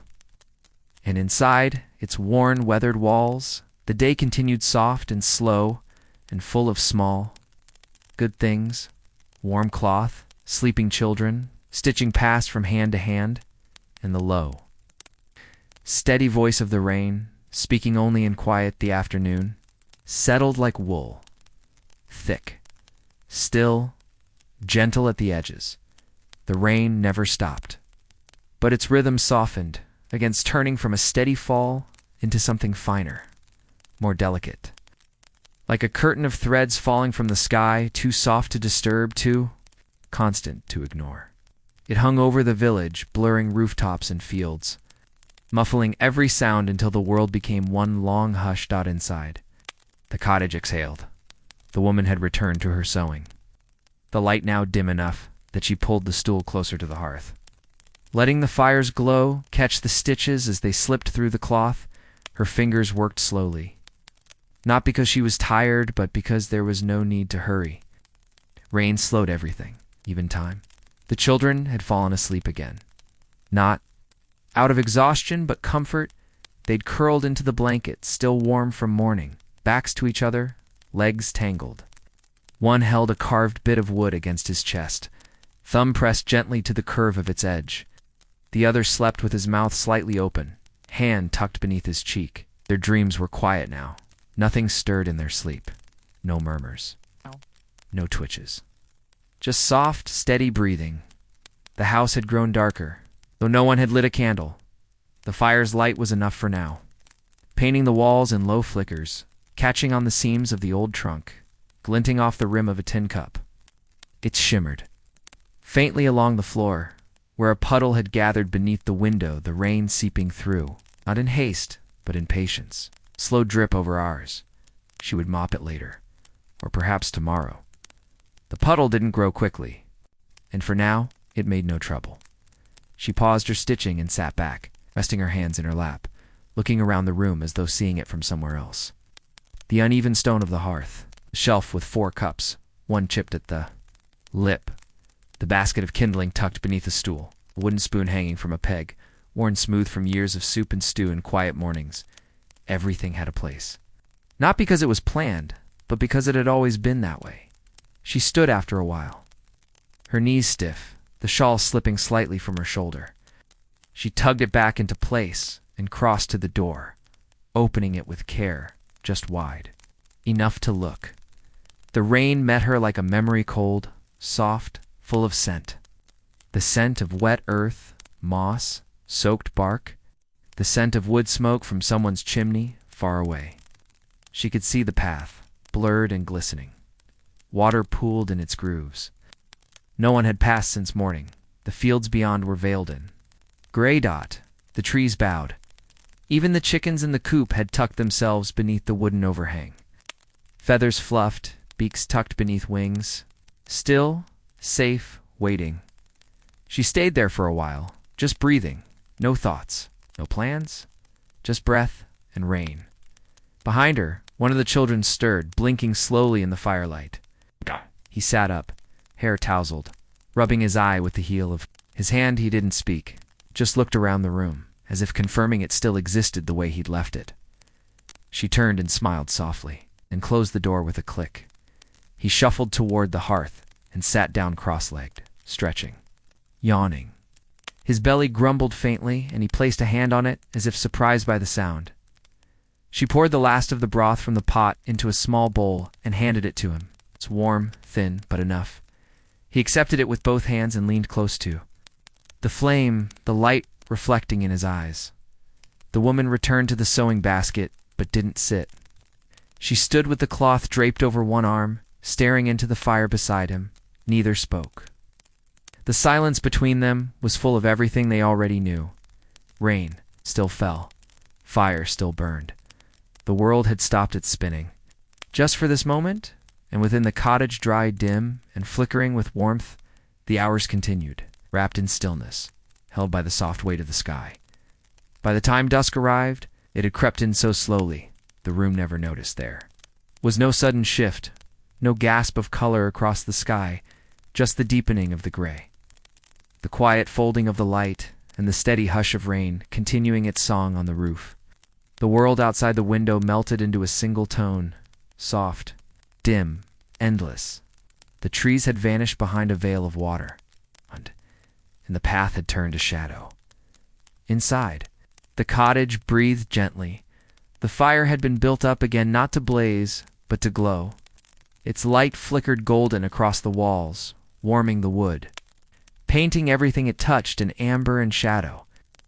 It cast dancing shapes on the ceiling beams, made the pot shimmer, and brought color. To the cheeks of the children curled on the floor, the woman moved slowly now. The long day of quiet had settled into her bones. Her shawl hung heavier on her shoulders, damp at the edge. Her hands, though steady, had grown tired, but there was no need to push them further. Everything that needed to be done had been done. The child who had woken earlier now slept again, stretched out beneath a folded cloth near the fire. The other had joined him sometime in the last hour, his head resting against his brother's side, their arms draped loosely across one another like roots grown together. Their breathing matched, slow, deep, complete. She watched them for a while, standing by the hearth with the mending still in her hands, but no longer stitched.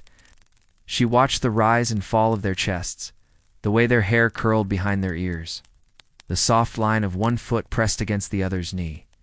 She knew this picture by heart. She had lived it every winter, every storm. Every day when the world refused to rush, from the window came the first faint echo of the evening. Bell from the far church tower. It was not loud, just a murmur of iron through rain, a call not meant for them, but heard all the same. She turned her head toward the sound, not to answer it, but to listen. It passed quickly, swallowed by the weather. She moved to the basin, rinsed her hands in the cool water, then wiped them dry on the hem of her apron. The basin itself had grown quiet too, as the water no longer steamed. Its surface was still reflecting the firelight in soft ripples. The door creaked open moments later. She didn't startle. The man stepped inside. Dripping with rain, his cloak dark with water, shoulders hunched from the cold. His boots left wet shapes on the floor. He closed the door behind him gently, as though afraid to wake the quiet. She handed him a cloth before he could speak. He nodded and wiped his hands, then pushed the hood back from his face. His hair was damp, clinging to his brow. Skin was cold and flushed from the wind. But there was no frustration in him, no tension. Only the long, worn peace of a man who knows the day has ended and was not wasted. He crouched by the fire, holding his hands to the heat, his breath curling faintly. In front of him, the children didn't wake, even when he brushed a hand across one of their heads. They only sighed and curled tighter, as if the warmth had deepened with his return. The woman poured what remained of the stew into a bowl and placed it beside him. He ate slowly, quietly, his shoulders relaxing with each mouthful. She sat near him, legs folded beneath her. Watching the flames as they shifted and reached, they did not speak for a long while. Words were not needed. The rain had said enough. The fire crackled once, and a piece of wood collapsed inward. Sparks danced and vanished. The man set his bowl aside. The woman leaned her head lightly against his shoulder. Outside, the rain continued its rhythm. Inside, nothing moved now but the flame. They sat that way, still and close, as night wrapped itself fully around the house. As the wind softened into sleep, as the fields, the trees, the road, and the sky disappeared into black, and the world once again folded into stillness. Breath by breath, warmth by warmth, and sleep came soon. When sleep returned that night, it didn't fall all at once. It drifted in pieces, first to the children. Already halfway there, their limbs heavy with warmth and stillness. Then to the man, whose body, though worn from ours in the cold, still carried a quiet sturdiness. And then, last of all, to the woman, who moved through the final gestures of the day like one dimming lanterns in a chapel, carefully, gently, with reverence for the silence already settling around her. And inside its worn, weathered walls, the day continued soft and slow and full of small, good things, warm cloths, sleeping children stitching past from hand to hand, and the low, steady voice of the rain speaking only in quiet. The afternoon settled like wool, thick, still, gentle at the edges. The rain never stopped. But but its rhythm softened, again turning from a steady fall into something finer, more delicate. Like a curtain of threads falling from the sky, too soft to disturb, too constant to ignore. It hung over the village, blurring rooftops and fields, muffling every sound until the world became one long hush. Inside. The cottage exhaled. The woman had returned to her sewing, the light now dim enough that she pulled the stool closer to the hearth, letting the fire's glow catch the stitches as they slipped through the cloth. Her fingers worked slowly, because she was tired, but because there was no need to hurry. Rain slowed everything. Even time. The children had fallen asleep again. Not out of exhaustion, but comfort. They'd curled into the blankets still warm from morning, backs to each other, legs tangled. One held a carved bit of wood against his chest, thumb pressed gently to the curve of its edge. The other slept with his mouth slightly open, hand tucked beneath his cheek. Their dreams were quiet now. Nothing stirred in their sleep. No murmurs. No twitches. Just soft, steady breathing. The house had grown darker, though no one had lit a candle. The fire's light was enough for now, painting the walls in low flickers, catching on the seams of the old trunk, glinting off the rim of a tin cup. It shimmered, faintly along the floor, where a puddle had gathered beneath the window, the rain seeping through, not in haste, but in patience. A slow drip over hours. She would mop it later. Or perhaps tomorrow. The puddle didn't grow quickly, and for now, it made no trouble. She paused her stitching and sat back, resting her hands in her lap, looking around the room as though seeing it from somewhere else. The uneven stone of the hearth, the shelf with 4 cups, one chipped at the lip, the basket of kindling tucked beneath a stool, the wooden spoon hanging from a peg, worn smooth from years of soup and stew and quiet mornings. Everything had a place. Not because it was planned, but because it had always been that way. She stood after a while, her knees stiff, the shawl slipping slightly from her shoulder. She tugged it back into place and crossed to the door, opening it with care, just wide, enough to look. The rain met her like a memory cold, soft, full of scent. The scent of wet earth, moss, soaked bark. The scent of wood smoke from someone's chimney far away. She could see the path, blurred and glistening. Water pooled in its grooves. No one had passed since morning. The fields beyond were veiled in. Gray dot the trees bowed. Even the chickens in the coop had tucked themselves beneath the wooden overhang. Feathers fluffed, beaks tucked beneath wings. Still, safe, waiting. She stayed there for a while, just breathing. No thoughts.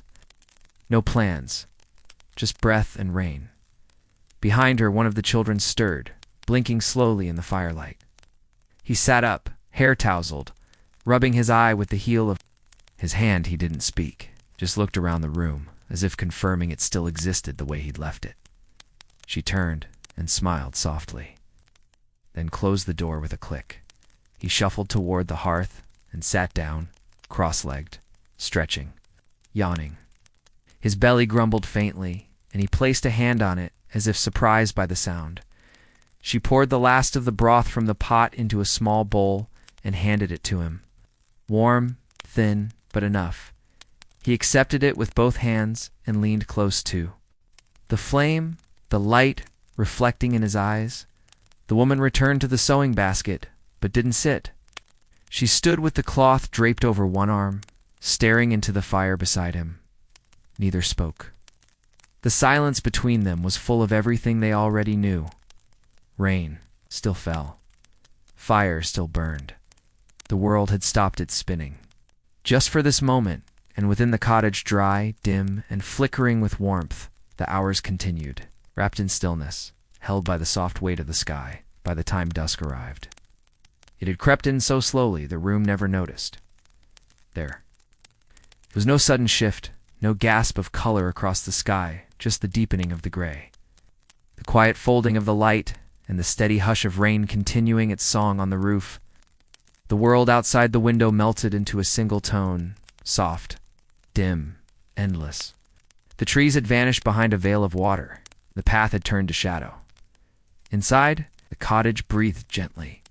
The fire had been built up again, not to blaze, but to glow. Its light flickered golden across the walls, warming the wood, painting everything it touched in amber and shadow. It cast dancing shapes on the ceiling beams, made the pot shimmer, and brought color. To the cheeks of the children curled on the floor, the woman moved slowly now. The long day of quiet had settled into her bones.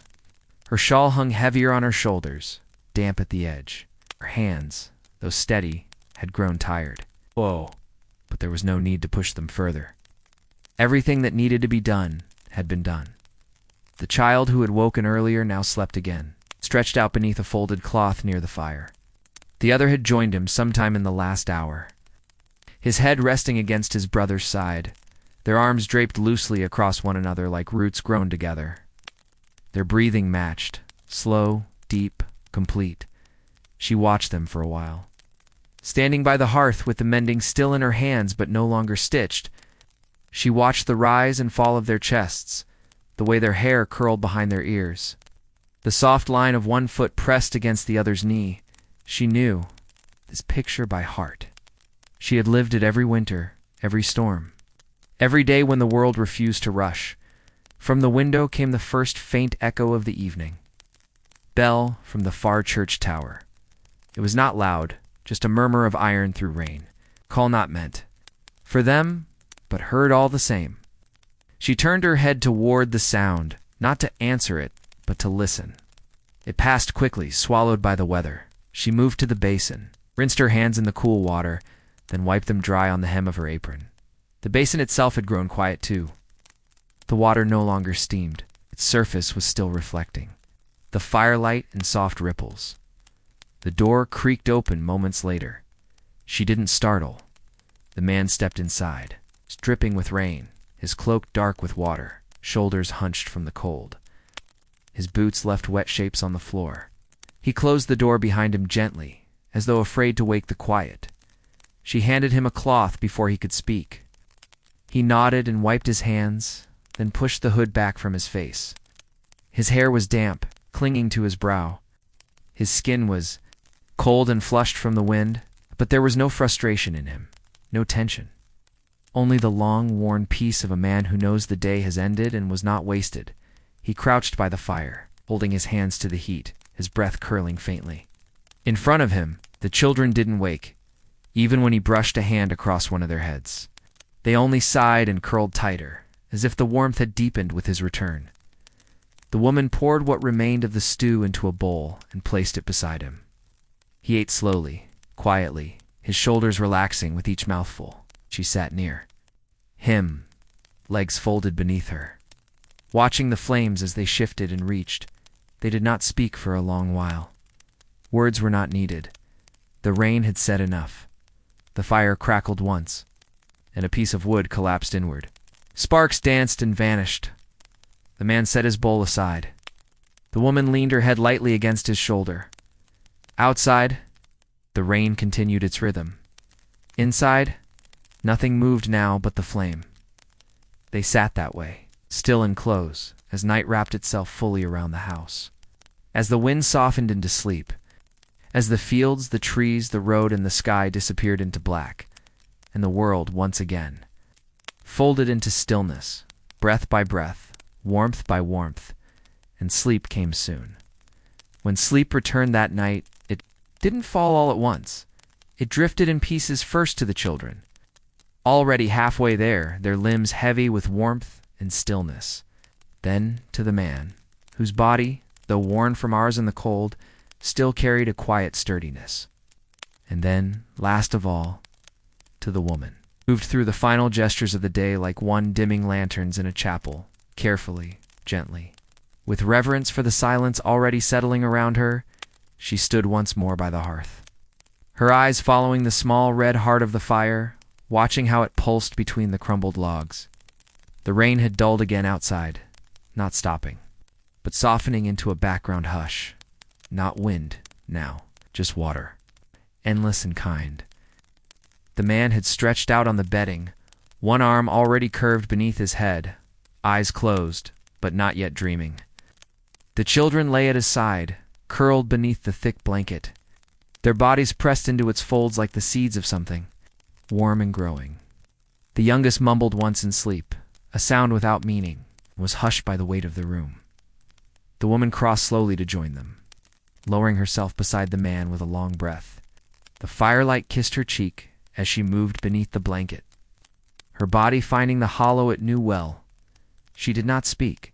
She only let her hand rest over the man's, and her breath followed his, matching it without effort. The house darkened. Further, not from shadow, but from rest. Even the fire stopped reaching. Its flames no longer flickered high, no longer danced. It glowed low and close to the stone, the color of coals remembered, of time paused. Smoke drifted lazily up the flue, curling like a final thought before sleep. Above them, the rafters made no sound, the walls no longer creaked, and the roof, slick with rain, bent gently beneath the sky's weight, like a shoulder beneath a blanket. Sleep came slowly, thickly.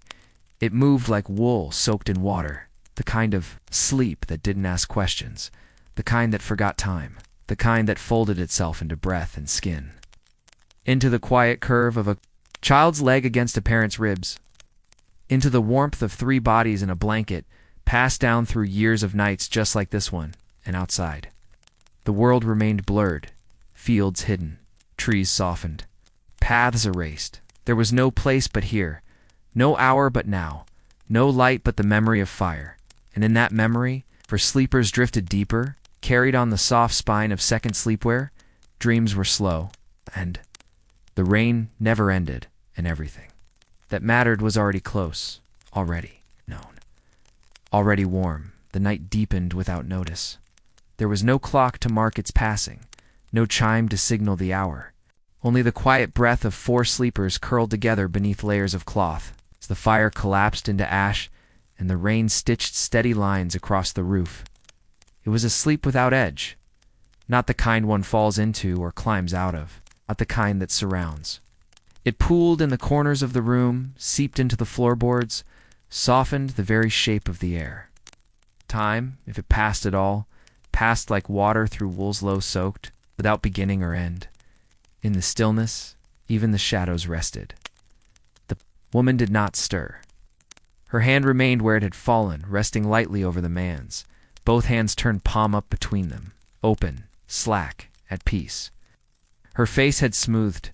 The lines around her mouth, always drawn by work or thought, had vanished in sleep. Her lips parted only slightly, and every few breaths, her head shifted toward his shoulder, as if the weight of the day, even in dreams, still drew her close. The man breathed deeply, his body slack with the kind of sleep only earned through cold. Mornings and hard ground, his dreams, if they came slowly shapeless, free of story. Just warmth, just sound, just memory, familiar gate swinging open. The smell of sun on wood, now the hollow hush of a church long after the prayer has ended. The children remained entangled beneath the blanket. One lay on his back now, face turned toward the ceiling, mouth open just slightly, hands curled like roots near his ears. The other had shifted, nose tucked into the blanket's edge, his breath leaving small, damp patches where the wool met his cheek. They did not move, not once. They were held entirely by sleep. The fire's glow faded further. It no longer danced. It only hummed, a deep, low orange light. Buried beneath crumbling logs like an ember remembered rather than seen, outside, the rain began to slow. Not stopping, just pausing, like a breath drawn in but not yet released. The sky above the trees turned a softer shade of black. Somewhere beyond the hills, the clouds had begun to thin, and still. The house did not wake. The walls, once busy with the creaks of weather and the sigh of beams shifting, stood silent. The thatch above didn't drip anymore. The water had settled. Everything had. Even the air had stilled. No one turned over, no one whispered, even the mice, who usually scurried beneath the chest or behind the basin, had remained in their hidden places, lulled by the quiet. The cottage had become something other than wood and straw. It had become a vessel, holding sleep. The way a bowl holds water, nothing spilled, nothing stirred. only the slow rhythm of breath, and in that rhythm, a world. Existed, not a large world. Not one filled with travel or urgency or noise, but a whole world, just the same. Made of firelight and damp wool, and the hush of a sky that had rained all day. The kind of world where morning doesn't need to come. Quickly, where waking can wait, where sleep is not an absence. But a present, soft, steady, shared. The morning did not announce itself. It slipped in like mist under the door, like light creeping beneath a blanket. Slow, careful, almost unsure of its welcome. The sky outside had turned from black to a deep, bruised gray, but no sun broke through. The rain had stopped sometime in the night, but its scent remained earthy green, soaked into the bones of the house. Inside, everything was still. The hearth held only pale ash now, scattered in soft drifts across blackened stone. The embers were gone. The warmth, however, lingered woven into the walls, caught in the folds of the blanket, resting low in the straw-filled bedding like a final breath not yet exhaled. The first movement came from the smallest of the children, a hand, barely larger. Then a curled leaf reached out from beneath the blanket.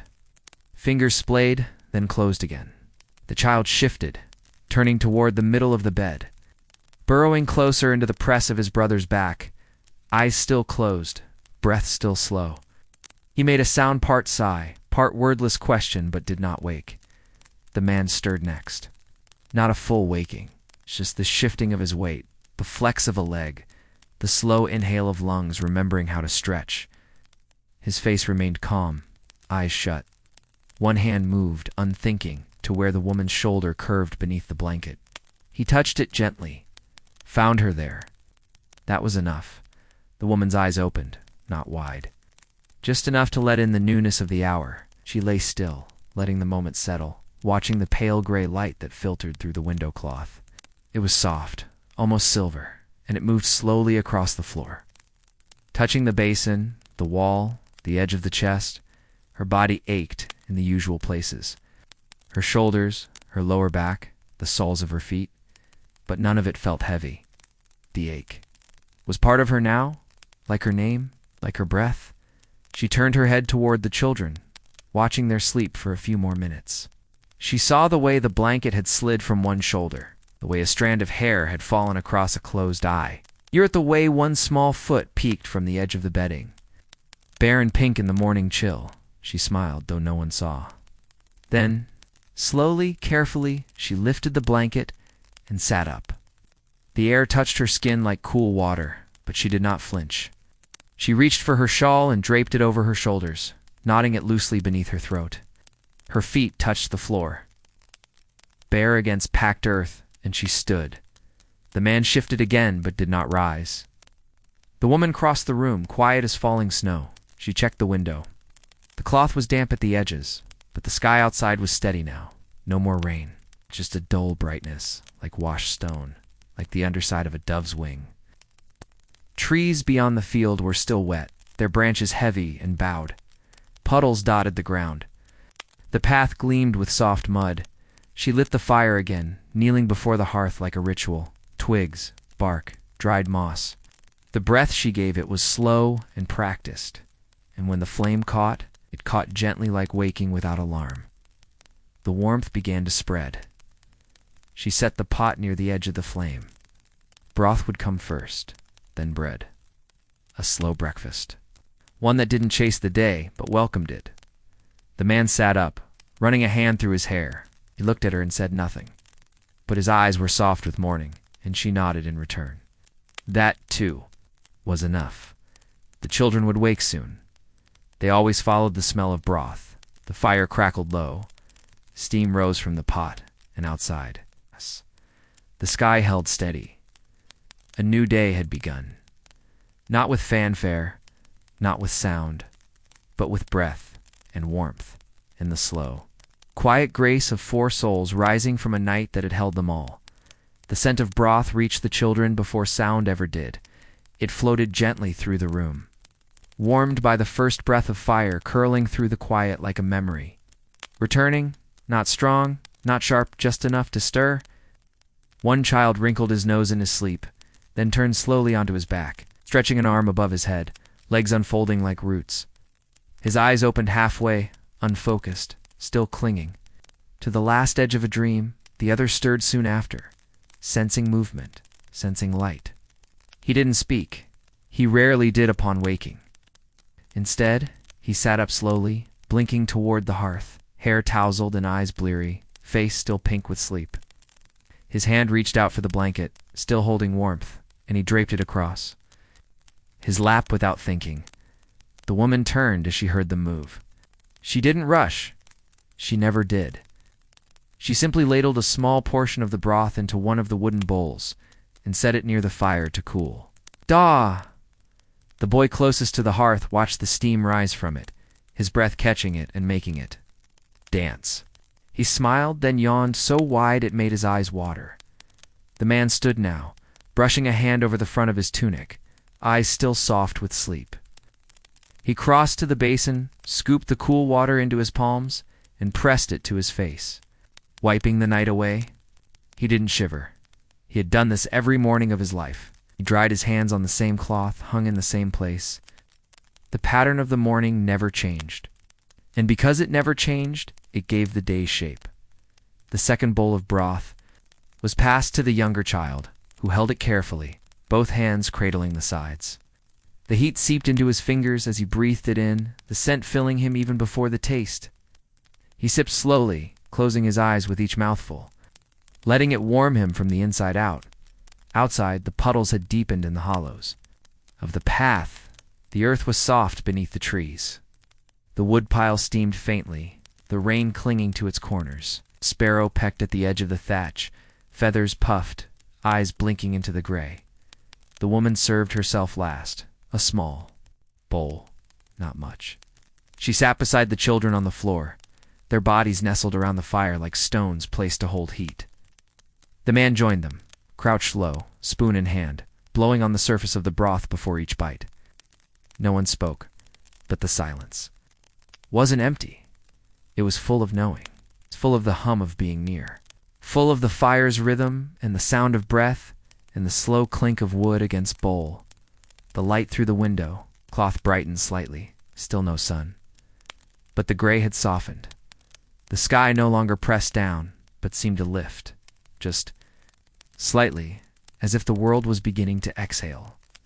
After the meal, the man pulled on his boots, thick with dried mud from the day before. He wrapped his cloak across his shoulders and knotted it under his chin. The wood would need cutting, animals would need checking, but there was no urgency in his movements. The land was still wet. The day would not move faster than it needed. 2. He stepped outside without a word. The door closed softly behind him. The woman gathered the bowls, rinsed them in the basin, dried them with the same cloth. The children curled once more by the fire, content, full eyes drifting again. There was no need to wake them fully. Not yet. The world was still wrapped in damp wool and hush. She moved to the window and lifted the cloth. Just a bit. Beyond the cottage, the trees swayed gently now, their branches loosened by the passing storm. Drops still fell from the highest limbs, but the air was clearer. The earth, dark and slick, smelled of life. She let the cloth fall and turned back to the room. The fire still glowed, quiet and low. The straw beneath the bedding still held the imprint of their sleep. The air still carried the warm breath of broth. And bodies in silence. Another day had begun, not with bells or light, or noise, but with warmth and slowness, and the remembered rhythm of sleep giving way to waking.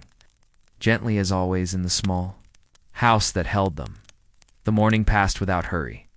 Time within those walls. It's not measured by clocks or hours, but by light on wood, warmth in the hearth, and the rhythm of small, necessary things. After the bowls were cleaned and the children rested, the woman swept the floor with the birch broom, each stroke quiet, each motion careful not to disturb the stillness that lingered like a second skin over everything. The children helped in, their own way. One gathered bits of bark and kindling from the basket and laid them near the hearth, stacking them in a crooked little pile. The other fetched the dry cloths from the chest and began folding them.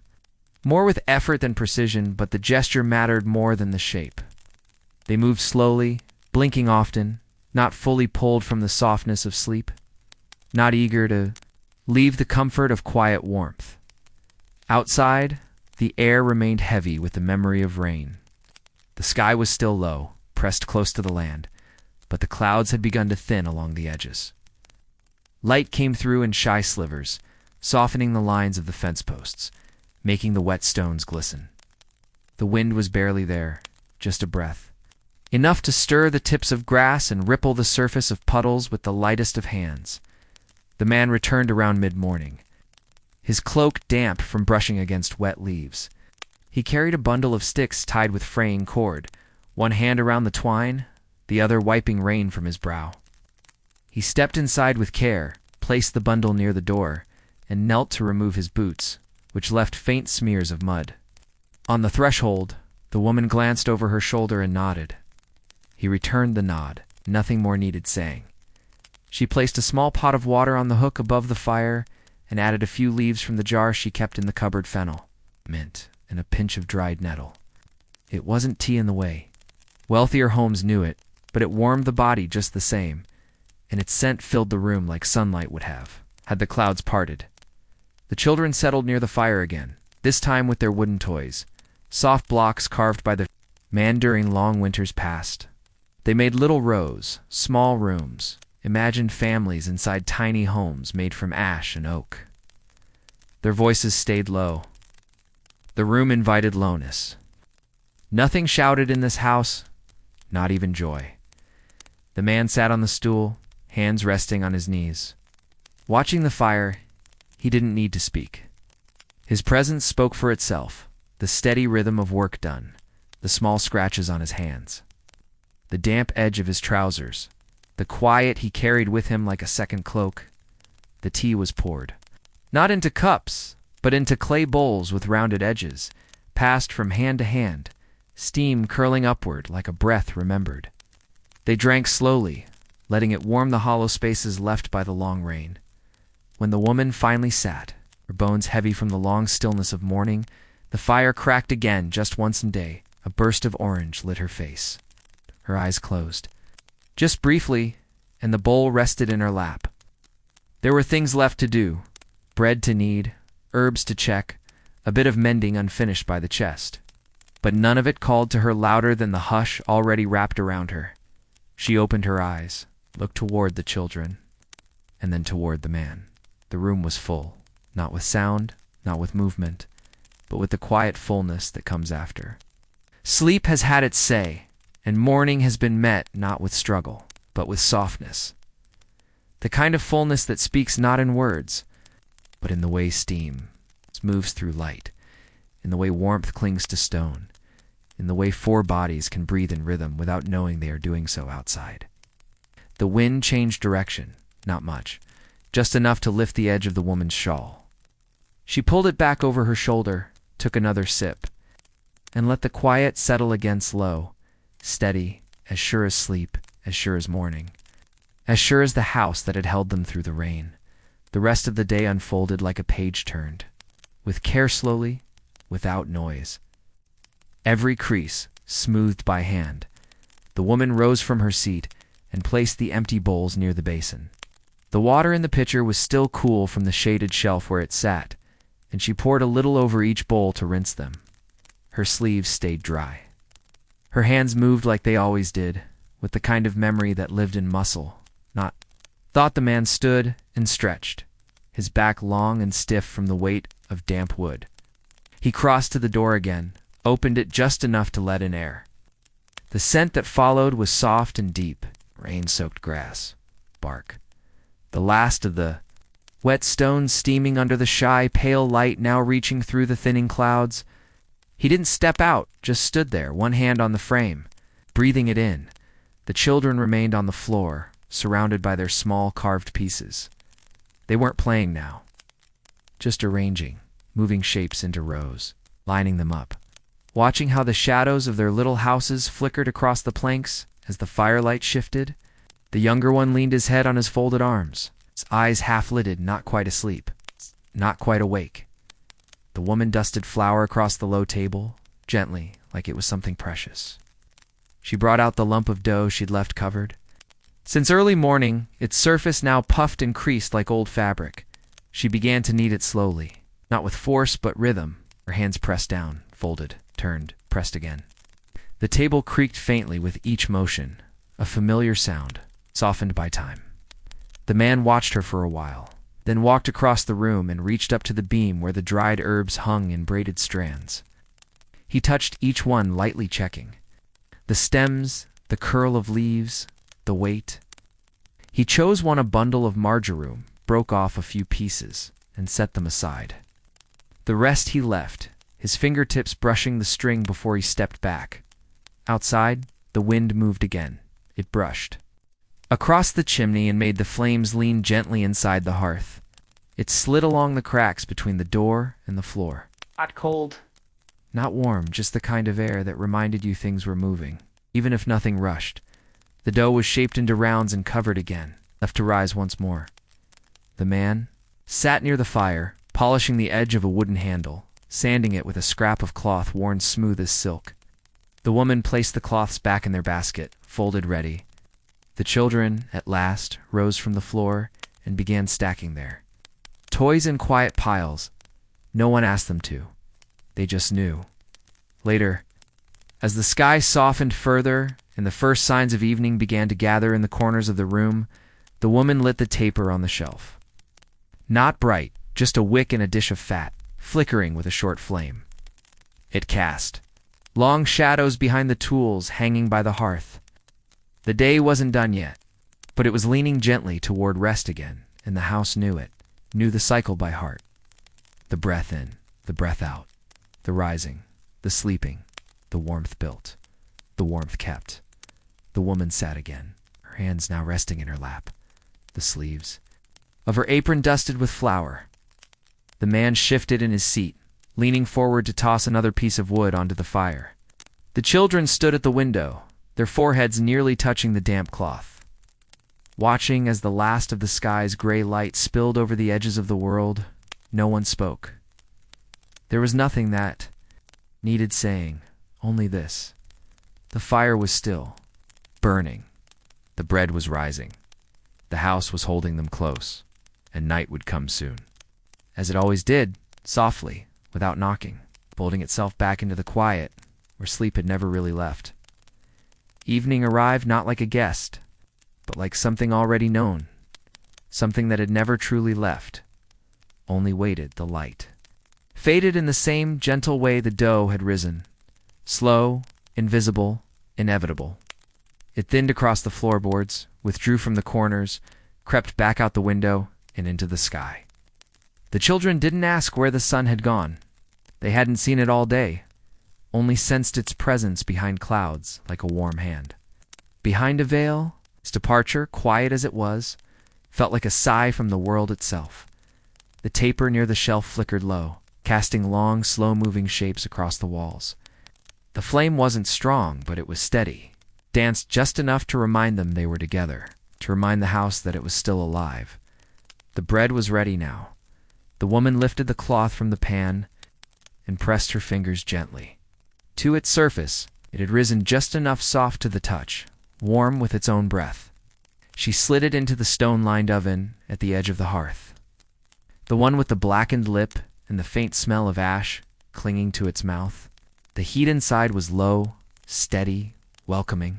She closed the door with care and wiped her hands on the apron without looking down.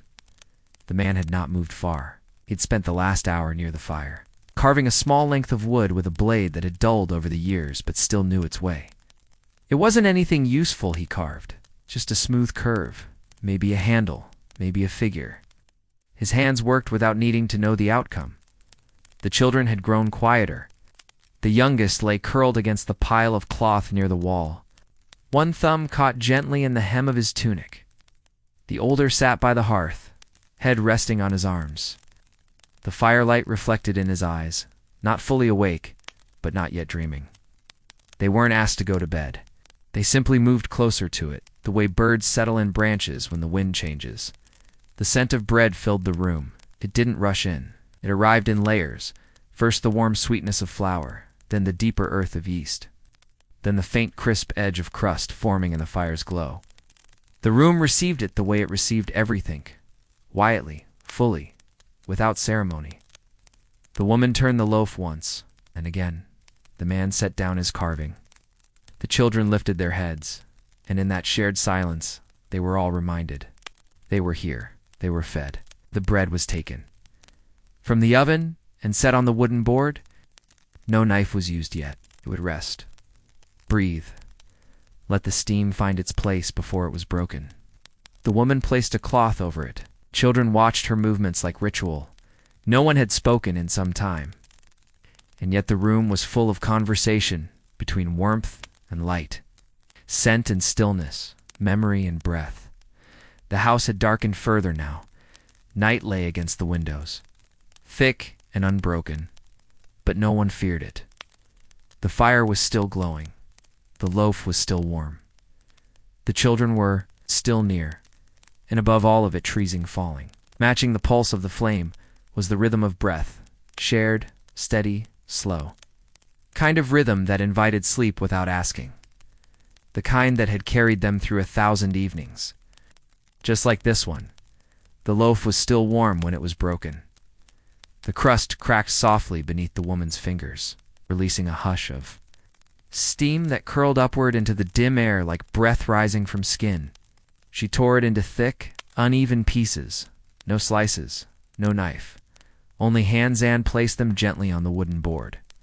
The inside was soft, almost creamy with warmth, the scent deep and tender, like earth and fire and something older than either. The man took one piece without a word, holding it in both hands, letting the heat settle into his palms before raising it to his mouth. Right. The children followed, smaller hands reaching with quiet eagerness. They sat cross-legged on the floor near the hearth, mouths full, faces calm. There was no rush in the eating. Each bite was slow, the way you chew something when your body knows it's safe, when your stomach isn't loud anymore but still grateful. The woman sat last. She didn't eat much, smaller piece, still warm, torn gently from the edge. She held it near her lips, but for a long time didn't bite, just breathed in the scent, let it settle around her like a shawl. Ow. The warmth of the bread filled the room now, more than the fire did, more than the candle ever could. It was the kind of warmth that reached the ribs, the spine, the corners of the soul too quiet to name. Outside, the world was gone, not lost, just elsewhere. No moon had shown itself, only a soft velvet dark that wrapped the cottage from all sides. The wind no longer spoke. The rain had long since stopped, and the trees stood in a silence of their own, dripping slowly into puddles hidden from view. The sky was heavy, not with weather, but with sleep. When the meal was done, the man stacked the wooden board on the shelf, wiped his hands on his trousers, and crouched near the hearth. He placed one last stick on the fire, not to build it, just to let it whisper a little longer. The flame answered with a soft curl of orange and gold, its voice low, like the last note of a lullaby sung without words. The children didn't ask to be told to sleep. The younger one crawled beneath the blanket first, pulling it to his chin. Curling around the place where the warm stones had been laid again, his eyes closed before he had settled. The older child followed, lying flat, arms folded beneath his head, gaze fixed on the rafters as if waiting for a story that no longer needed telling. The man pulled the blanket over them both, smoothing it with a firm hand. Then he straightened and sat back down on the low stool near the fire, his elbows on his knees, his head bowed not from weariness, but something deeper. Something like stillness. Something like reverence. The woman stood, folded the extra cloth, checked the window latch, touched the beam above the door as she always did. Her hand rested there just a moment longer tonight. Not from worry, just a kind of quiet promise. Then she crossed the room and sat beside the man. Her shoulders touched. He didn't move. No one spoke. There was nothing more to say. Everything had been spoken already in the kneading of bread, in the rising steam, the brushing of crumbs from a child's cheek. The fire was low. The candle had burned to a stub. Only the hush remained, and the slow, steady fading of the day.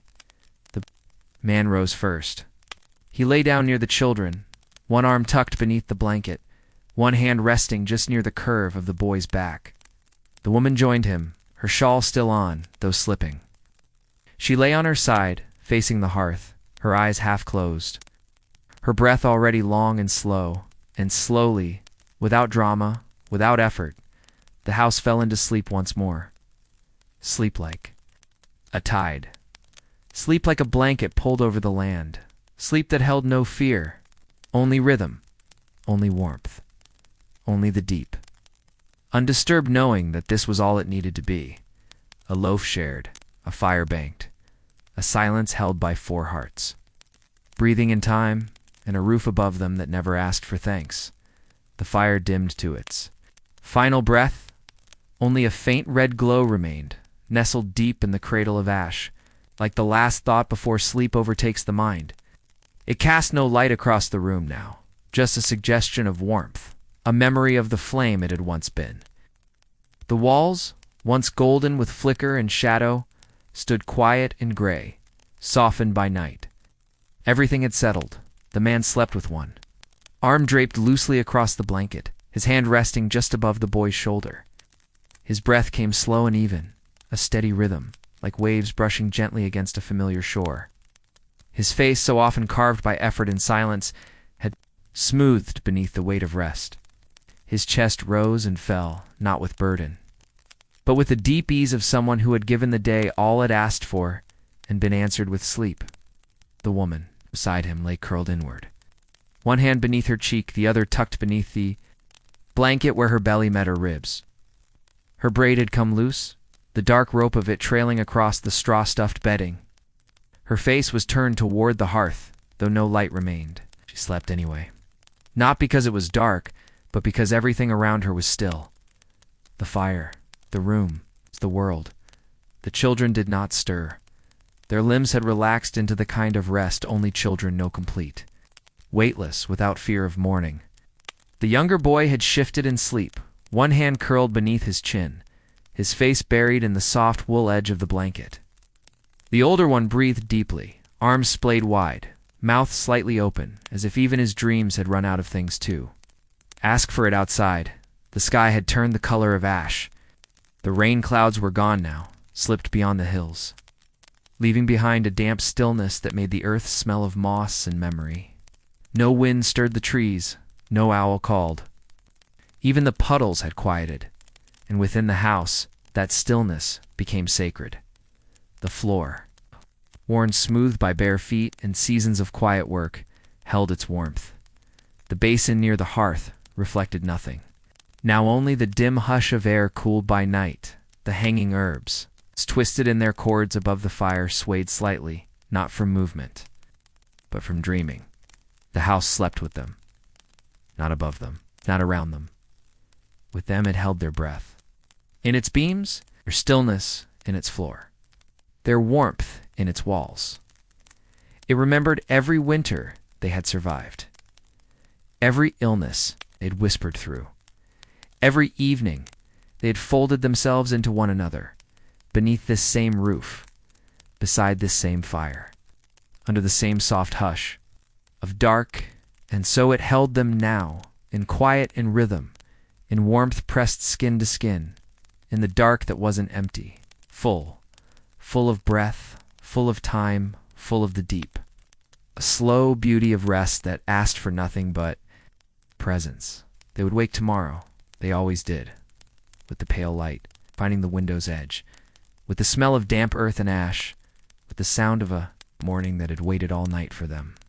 But not now. Now. There was only this stot stillness, warmth, and the deep, this unwavering hush of a home that knew how to sleep.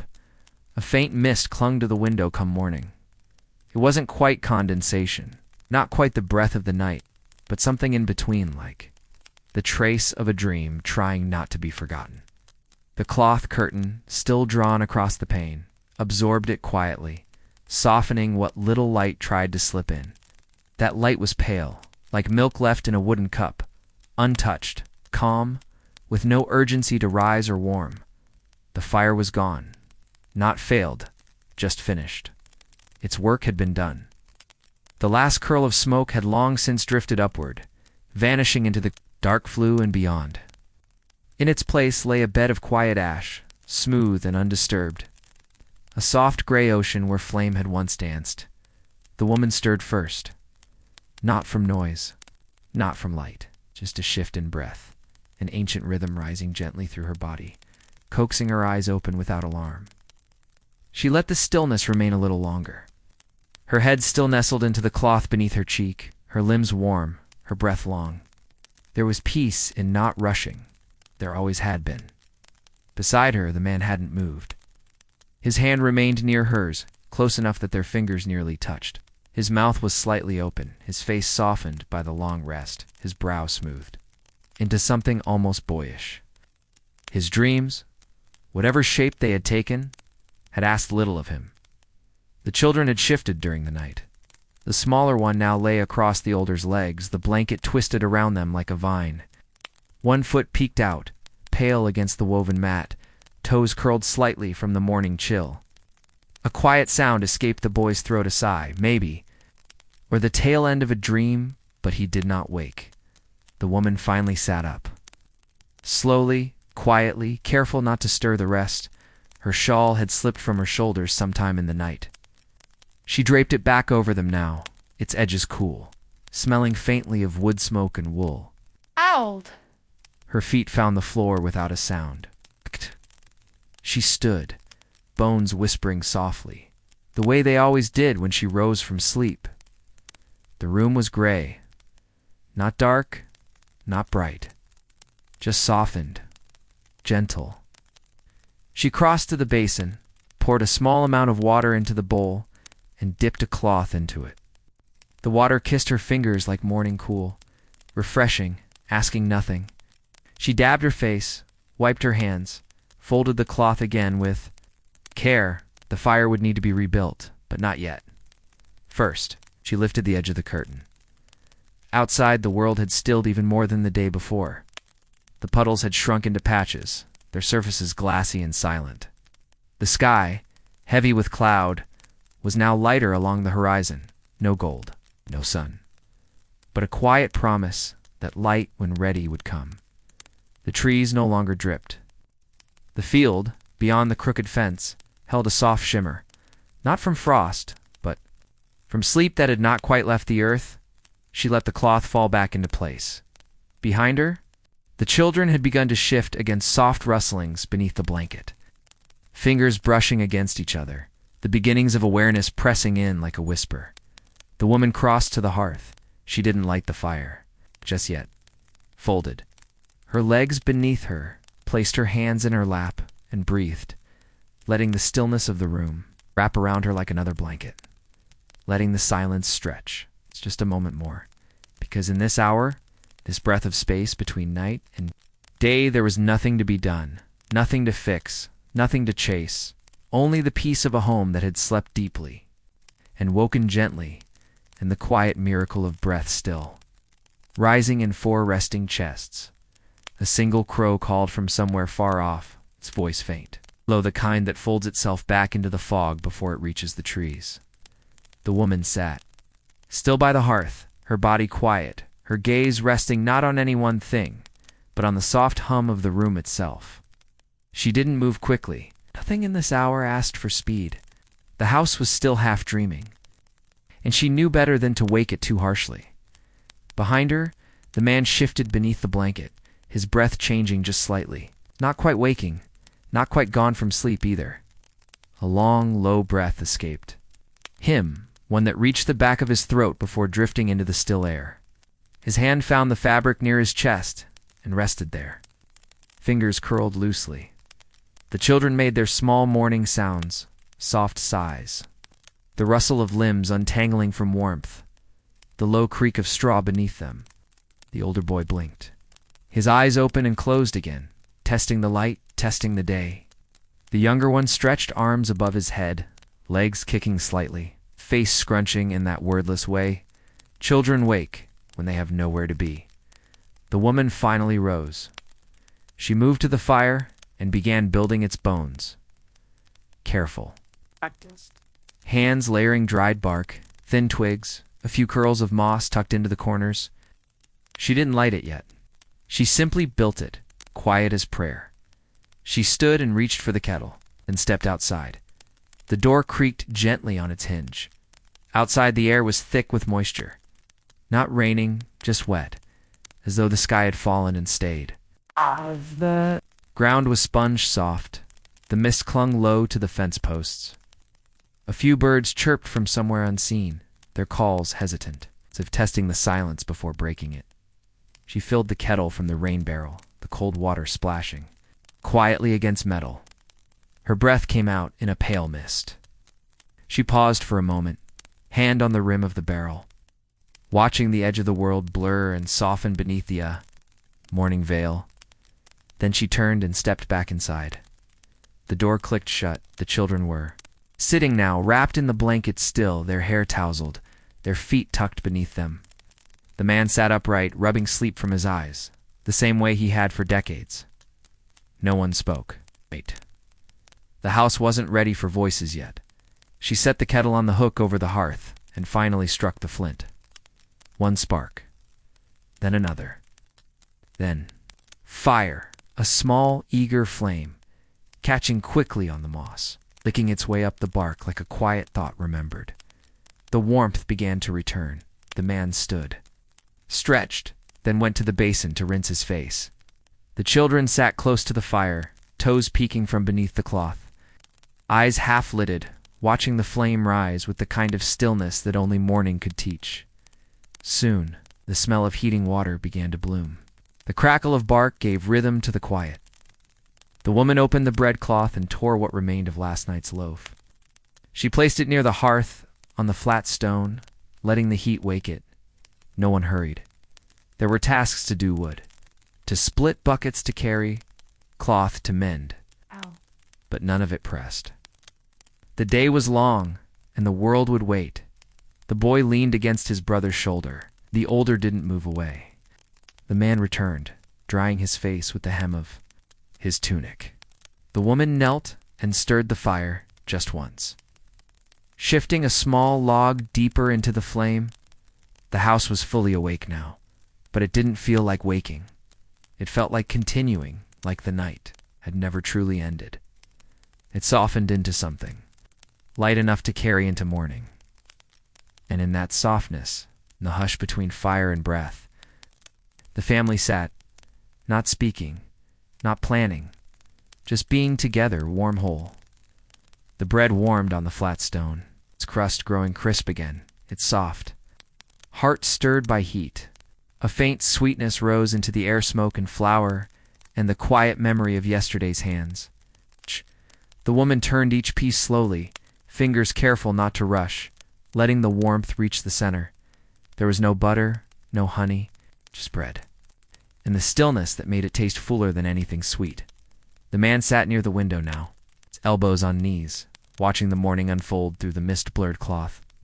He didn't lift it. He didn't need to. The light behind it was enough to tell him all he needed. No wind today, no sun, but no storm either. It's just a gray, wide-lidded sky that asked for patience.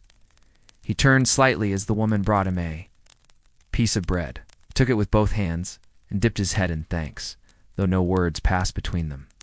She moved just as quietly to the children, offering each a piece in turn. They accepted as they always did, sleep still clinging to their faces, eyes low, shoulders rounded in the comfort of shared quiet. They ate with soft mouths, slow chews. The fire gave the only rhythm. It cracked once, then again, sound folding gently into the hush.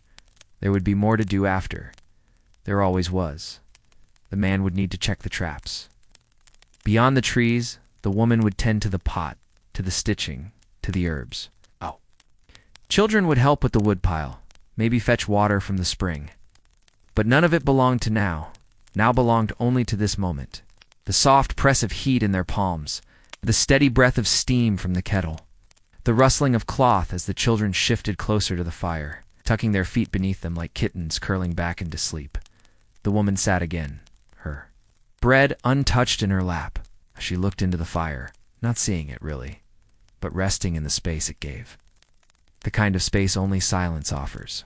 A silence not empty, but full of presence of all the mornings before, and the promise of many. Still to come? Outside, a droplet fell from the roof's edge and struck a puddle with a faint tap. Then another. And then stillness. The mist was lifting, barely. Light crept slowly through the cloth-covered window, touching the floor in soft gray bands. The world was waking, yes, but carefully, kindly, as though it understood the weight of. Reston did not wish to steal it too quickly. The man finished his bread and rose, brushing crumbs from his hands into the hearth. He looked toward the door, but did not move to open it yet. His gaze lingered there, as if waiting for the day to make its invitation clear. The children leaned against each other, bellies full, fire-warmed. Their eyelids drooped again, not quite. Asleep, not quite awake. The woman finally brought her bread to her lips, took a small bite, and chewed as the heat settled deeper into her body. And for a while, just a while longer, the house asked for nothing, no effort, no voice. No plan, just breath and quiet, and the knowledge held like a hidden ember beneath everything. But this was enough. This warmth, this waiting, this morning that moved at the pace of the soul. The warmth lingered long after the bread was gone. It clung to the fingers, to the edges of the blanket still wrapped around the children, to the folds of the woman's shawl, to the air itself now rich with the memory of fire and food and sleep. The kettle hissed softly, not boiling, just murmuring a low, round sound that melted into the quiet like the last line of an old song. The man finally opened the door. Not with a push, not with force, just a steady, quiet motion. The wooden latch clicked, and the hinges gave a small creak, like a yawn.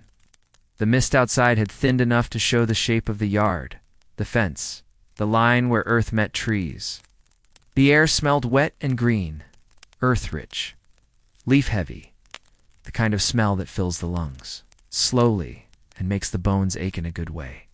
He didn't step out, just stood in the doorway, one hand on the frame, eyes wandering toward the woods. Beyond the path, nothing moved there. No birds yet, no breeze. Just a waiting stillness, as though the world too was exhaling, inside. The woman gathered the cloths used for the morning meal and folded them over the edge of the basin. She did not wash them right away. The water could wait. Everything could wait. Her hands smoothed the fabric, pressing out its creases with a tenderness that had nothing to do with time and everything to do with care. The children remained near. The hearth, a smaller one, now fully curled, had fallen back asleep. His hand rested on the floor beside him, fingers twitching slightly with the shape of some dream. The older child sat upright, but leaned forward, chin resting on his knees, eyes half-lidded and quiet. He didn't speak. He rarely did in these hours. Words felt too loud before the fire had truly dimmed. The house smelled of ash and bread and wool. And beneath that, the faintest trace of lavender, still lingering from the dried bunch that hung near the beam, now brushing softly against the smoke-darkened wall. The room held the scent like a secret, never overpowering, just enough to feel like someone had been here before and left a blessing behind. The man stepped out, at last, into the yard. His boots touched the earth with care. Oh. No sharp crunch, just the soft press of leather against damp ground. He walked slowly. It's a kind of slow that wasn't lazy, but present. Noticing, listening, the way one walks when the world is sacred. Inside, the woman poured the first bit of hot water into the wooden basin. Steam rose in faint curls, and she dipped a cloth into it, then wrung it out. She wiped the edge of the table, the handle of the bread knife, the rim of the hearth, not because it was needed, but because it felt like a way of honoring the morning. Outside, the trees stood tall, unmoving, their trunks dark with rain. Drops clung to the undersides of leaves. The puddles had begun to shrink back into the soil. The wind hadn't returned, but the sky had lifted just enough to show the faintest color less. A sunrise, more a softening. No gold, no blue. Just a color you couldn't name but knew by feel. And in that nameless light, the man looked up and closed his eyes. He stood still for a moment, letting the damp air touch his skin, letting the quiet hold him. Then he turned back toward the house, inside. The woman had finished her small tasks and now sat once more by the fire, though it had faded again. Only a glow remained, but it was enough. The older child had lain down beside his brother, and the room had returned to its